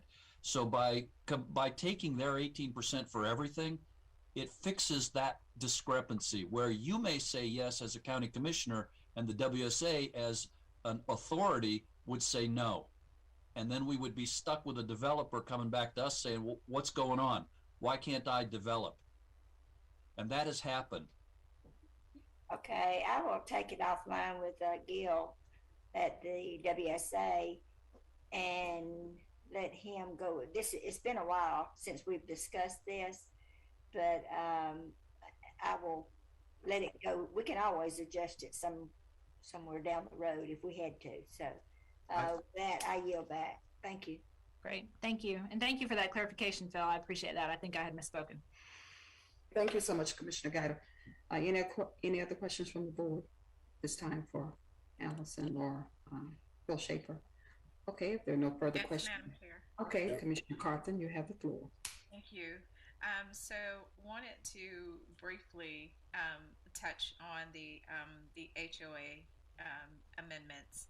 I think it's Article 5, is it? Correct, yes. Okay. We've gone through a lot here tonight. So the registration requirements, I think, is one of the things that you and I talked about, Allison, and what I would like to see implemented, although it's not put here. One, we need to state for the record, for those who are listening tonight, that this is for those HOAs that come on board once and if this is passed. Am I correct? So we can't retro this, correct, but we can enforce it moving forward. That's correct. We don't have a way through the Unified Development Code we can go back and apply things retroactively to something already approved. But this will apply to all new HOA communities going forward. Great. And my other request for this, if this is approved by the boards, is that we have some type of pamphlet in the office. So when these developers come in, that they know up front that this is part of the new code regulations moving forward, so that there will be no one caught off guard. And we as Board of Commissioners won't keep getting these HOA emails, in regards to some of the things that we're trying to address here tonight. So has that been thought about, looked at? Yeah, if I may, I'll jump in here. This is Ron Roberts. I'd love to, work with staff for an FAQ fact sheet for these developments to come in, and have a process in place. Wonderful. Love to hear that. I just wonder, had you thought about that? I had not asked about it. And then my other question is in regards to single family and duplex residential uses. And there is, I believe this is page 165 of page 255. So this is, I think, Article 8. Okay. This was in the amendments in your packet? Yes. Okay. Or it could be, if it stopped at 165 and we're not supposed to go beyond that, just let me know. Tell me your question. I have the amendments. I have the whole document pulled up here, so I'm just trying to get Article 8. But tell me what your question is, and I will hopefully be there by the time I hear your question. Not a problem. So the highlighted portion for text amendment states that each single-family residential lot within a subdivision will be required to meet the buffer requirements listed below in Table 8.3. Unless reduced or eliminated by the Director of Development Services based on the conditions on the property. And so my question to you, to the team, is this in regards to what has happened within the trailer park homes, or is this why we're making this edit and amendment so that Director Worthington can work to rectify some of those situations that we're seeing regarding those buffers? So I can speak to this to the extent that this was recommended to us by our engineering department. I think it was not recommended in the context of manufactured home parks, but I think rather in some of the neighborhoods with the smaller lots. So for example, the community that you took up earlier tonight, I think is a good example where, Phil, correct me if I'm wrong, but those lot sizes are pretty small, right? 5 to 10,000 square feet. Correct. Yeah. So I think that because there was just a blanket requirement about these landscape strips, they ended up having to kind of fiddle with a lot of the specific lots because of the topography when you get to the smaller lot sizes. And so giving the discretion to the director to waive that as necessary streamlines the process to keep them from having to come back and ask for variances every time, whether it's an administrative variance or a full board variance. Got you. Okay. Thank you for that clarification. Just wondered where that came from. And then my last question in regards to the text amendment has to do with the tree planting. So tonight we did have some questions regarding the trees that would be cut and hopefully replanted or put into our tree fund, which of course, you know, the Board of Commissioners loves a good tree fund. No kidding. And we utilize it a lot. So, so all of the approved species list, will there be a new approved species list, or how will we handle that moving forward?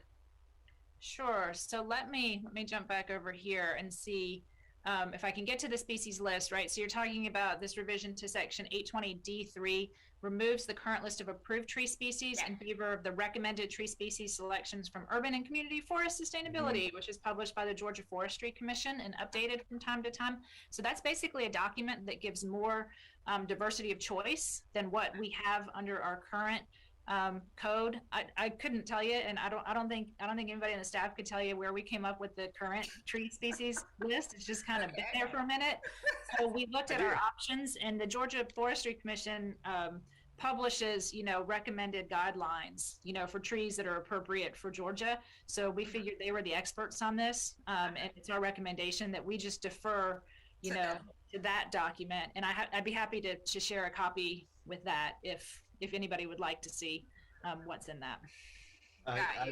Just wanted to be sure that that was brought out, because I didn't know that, didn't even know we had an approved list, and so now we have expanded that to include what the Georgia Forestry would recommend. Okay. I just want to say I have to give a lot of props to Travis McDonald. He stays off the radar a lot, but he not only is our assistant county engineer, but he's also our arborist. So we work with him on a regular basis, and he does a great job. He does. Thank you, Travis. That's from me to him. All right. With that, Madam Chair, I yield. Thank you, team. Madam Chair. Commissioner Carthen, Vice Chairman Robinson, you have the floor. Thank you. I wanted Commissioner Carthen to go first, and thank you for taking the lead. Let's go back to HOAs. Let's pick this back up, please. All right. So pick that back up. Thank you, Director Worthington, for acknowledging the fact that we had something that we've already improved in the code regarding amenities. So we know through our HOA boot camp process, which I call another platform for listening to our citizens, we got feedback over time. And so one of the issues that we have had, now I'm going to take it from a different lens, is again, once we do get the HOA turned over to the citizens, is how do we manage ourselves? And this gets into transparency, which obviously I'm held to such a high and double standard. Everybody got to get in the ring. So the question that we had proposed earlier this year, and Commissioner Carthen, we delayed this respectfully, and acknowledging that this was ready to go. So Allison, talk to us about the whole thing dealing with financials. A lot of stuff was on TV, in the media, about not having access. Okay, where'd the money go? To who's really in leadership? There's no transparency. So to Commissioner Mitchell's point, no, duly noted, but let's hold them to a standard. They don't hold elections. So talk to us about that. Was one, two. We're trying to move ourselves along one provision at a time. Talk to us about that part as far as registration of both your, what I want to call the financials and the elections.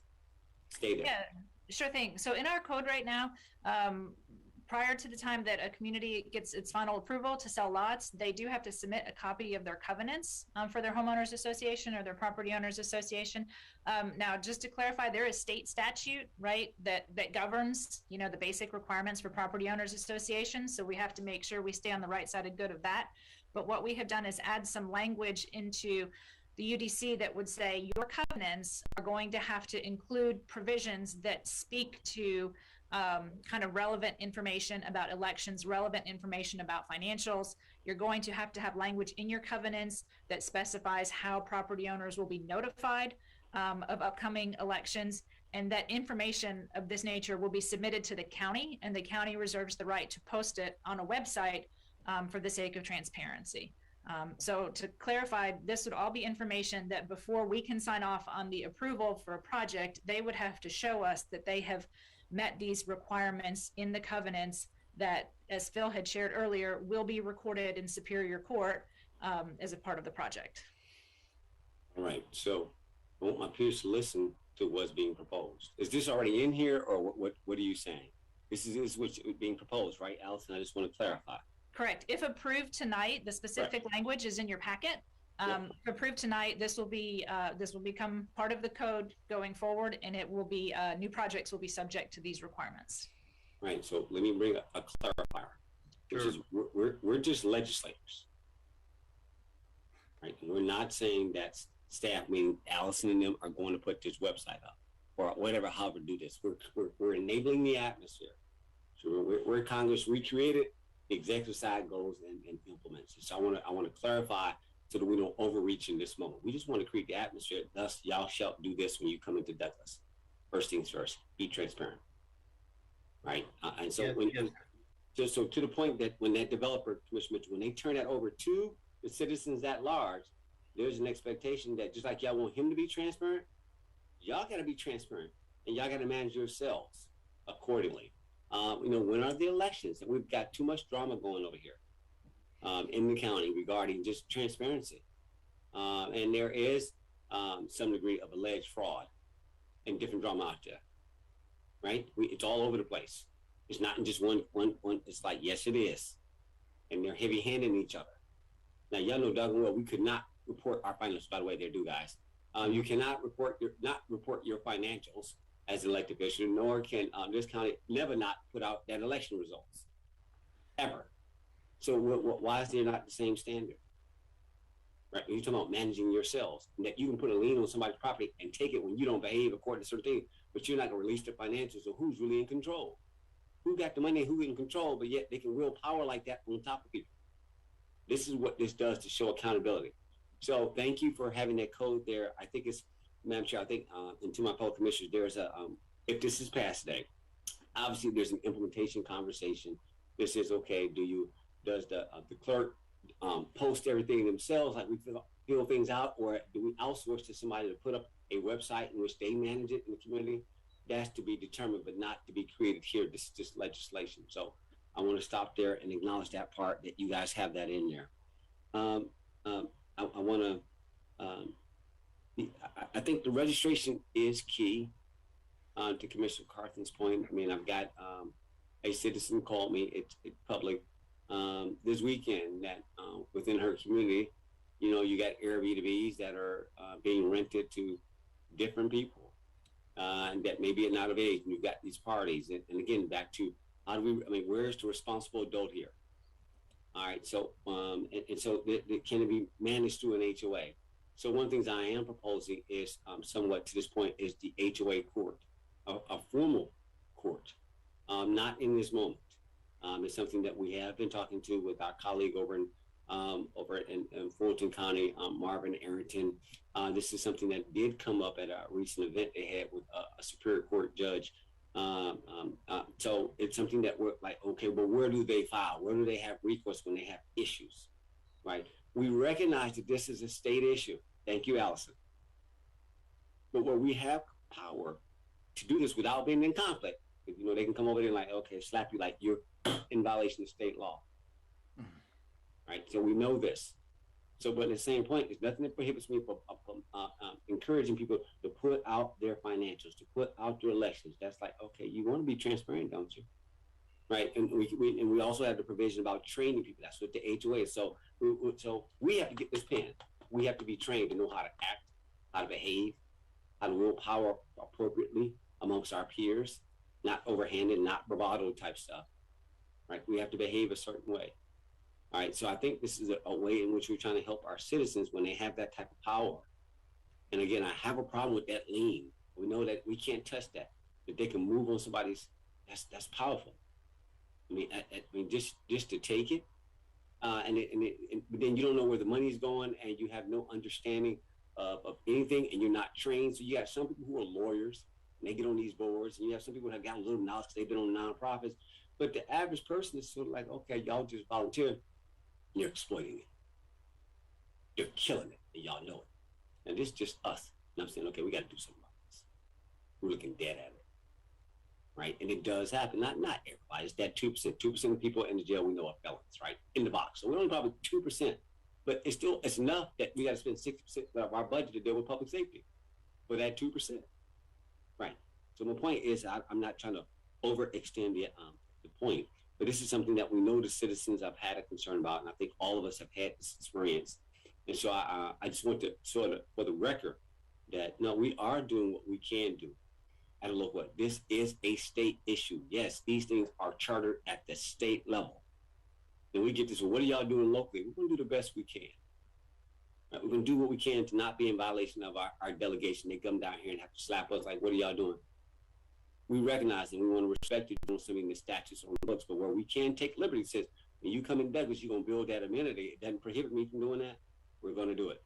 So it's where we can. I mean, there's sometimes it prohibits and sometimes it enables. And we've got a new county attorney that will help shape this for us. Michael, I know you were getting up to speed on this whole conversation, but I look forward for you to doing that. So I'm going to yield. All I was pushing for, obviously, is the registration, which is a volunteer. Did you guys say volunteer? Allison? So the language requires that it must be expressly laid out in the covenants to do this. Got it. So it's expressly laid out. Now this is go forward, right? Yes, sir. This is for everybody going forward. So if I want to communicate this now for everybody who's already in the books, Commissioner Carter's point, I've got to encourage them to hey, you may want to, Better Business Bureau of Douglas type thing. You want to go ahead and be transparent. So this is only going forward.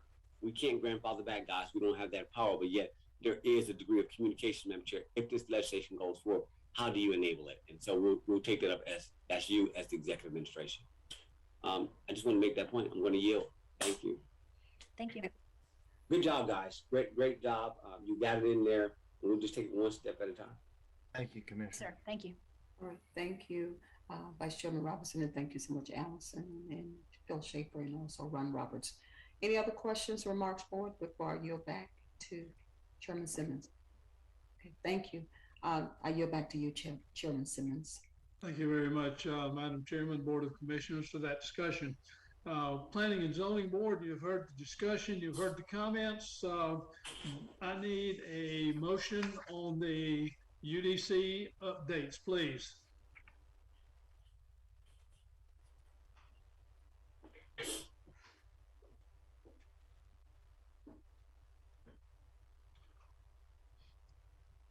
Planning and Zoning Board, do I have a motion?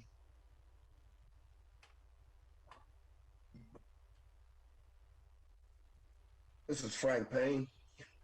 I make a motion to approve the text amendments to the Douglas County Unified Development Code for Article 5, Article 8, Article 9, and Article 10 as presented by staff. Thank you very much, Mr. Payne. Do I have a second? Porter Curry, second. Thank you, Mr. Curry.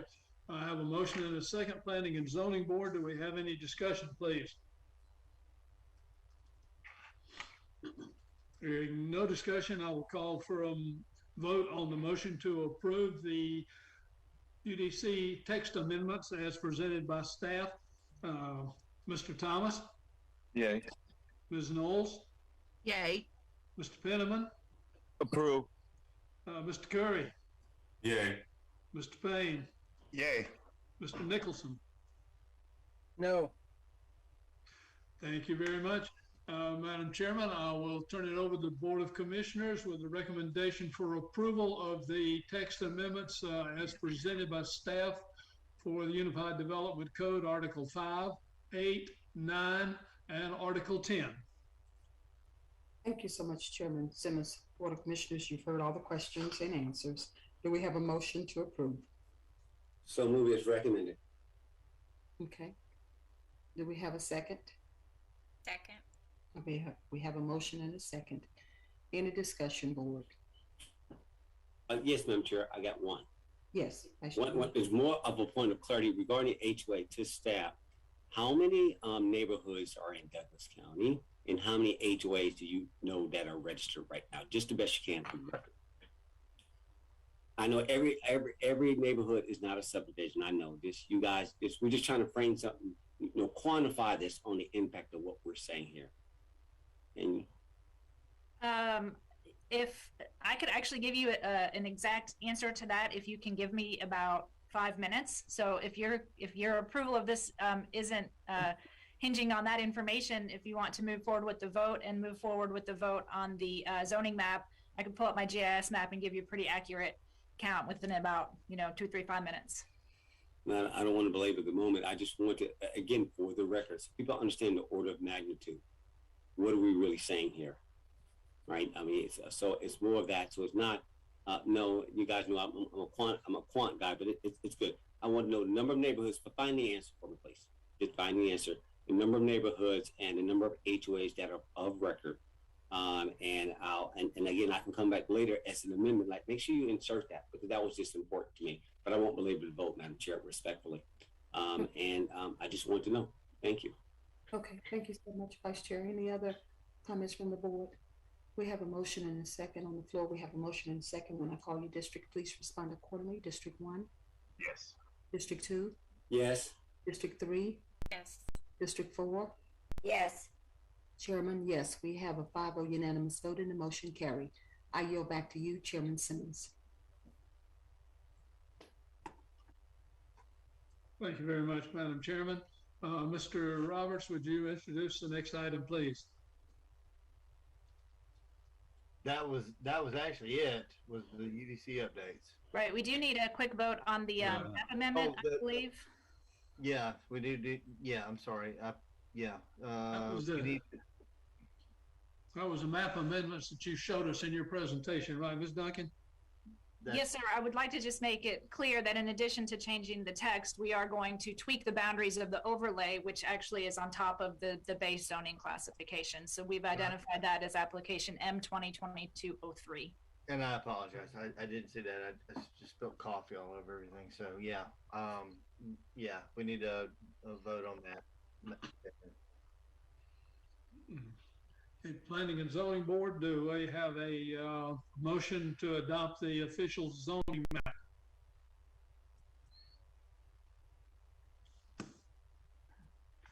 These are actually all the changes that have been made. There were 78 rezoning cases, and so they've been incorporated through Ed Dean, and so that represents the part of the zoning map update and going forward.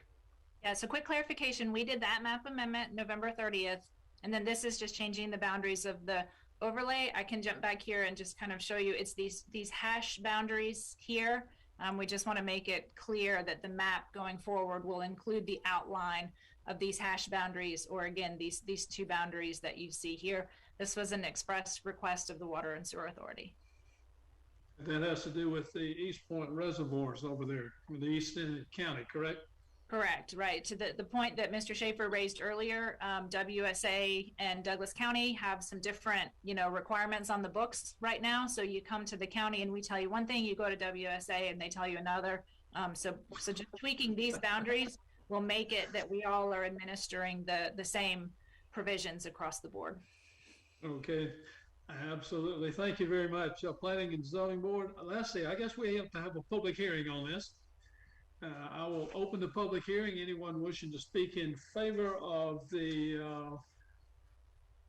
approving the Douglas County zoning map as presented by staff, you would have 3 minutes per person for a total of 30 minutes allocated.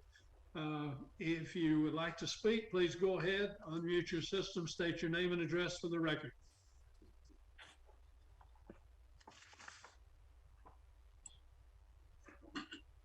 Hearing none, I will open the public hearing, and one wishing to speak in opposition to the Douglas County zoning map amendments, please unmute your system, state your name and address for the record.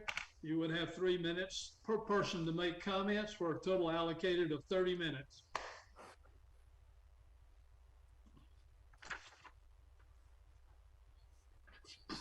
Okay, we will close the public hearing on that matter. Planning and Zoning Board, do we have any questions for Ms. Duncan or staff?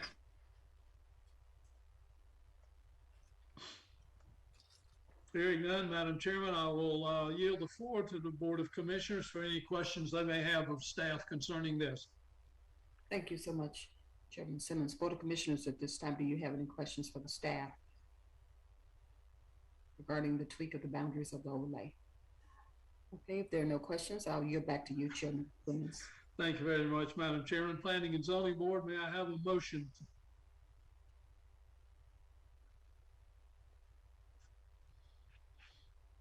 This is Frank Payne again. Make a motion to approve Douglas County zoning map as presented by staff.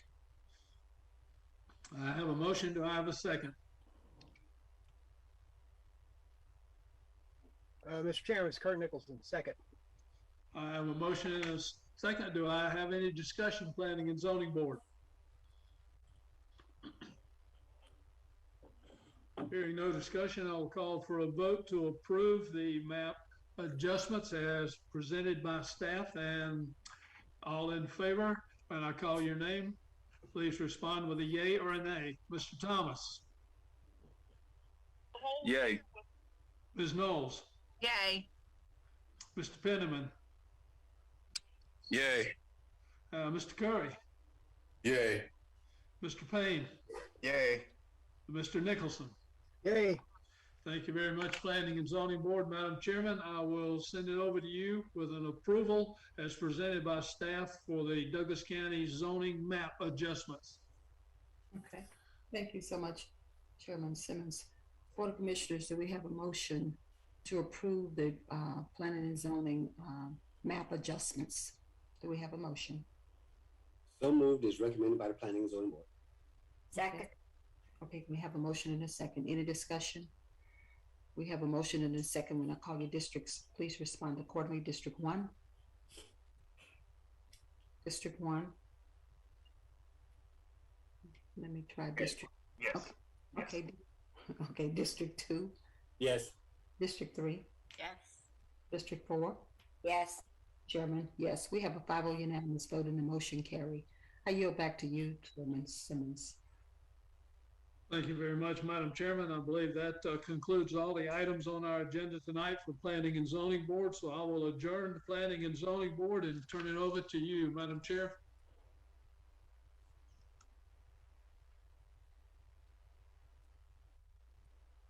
Do we lose her? No, she's still on. Madam Chair, you're muted.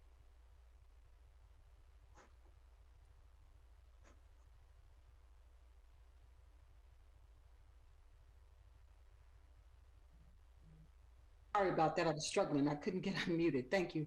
Board of Commissioners, do we have any further business to come before this body tonight? If there's no further discussions or anything to come before this body, any other discussions to come before this body, this meeting is adjourned. Thank you and have a good night. Thank you. All right, you're welcome. Thank you very much. everyone.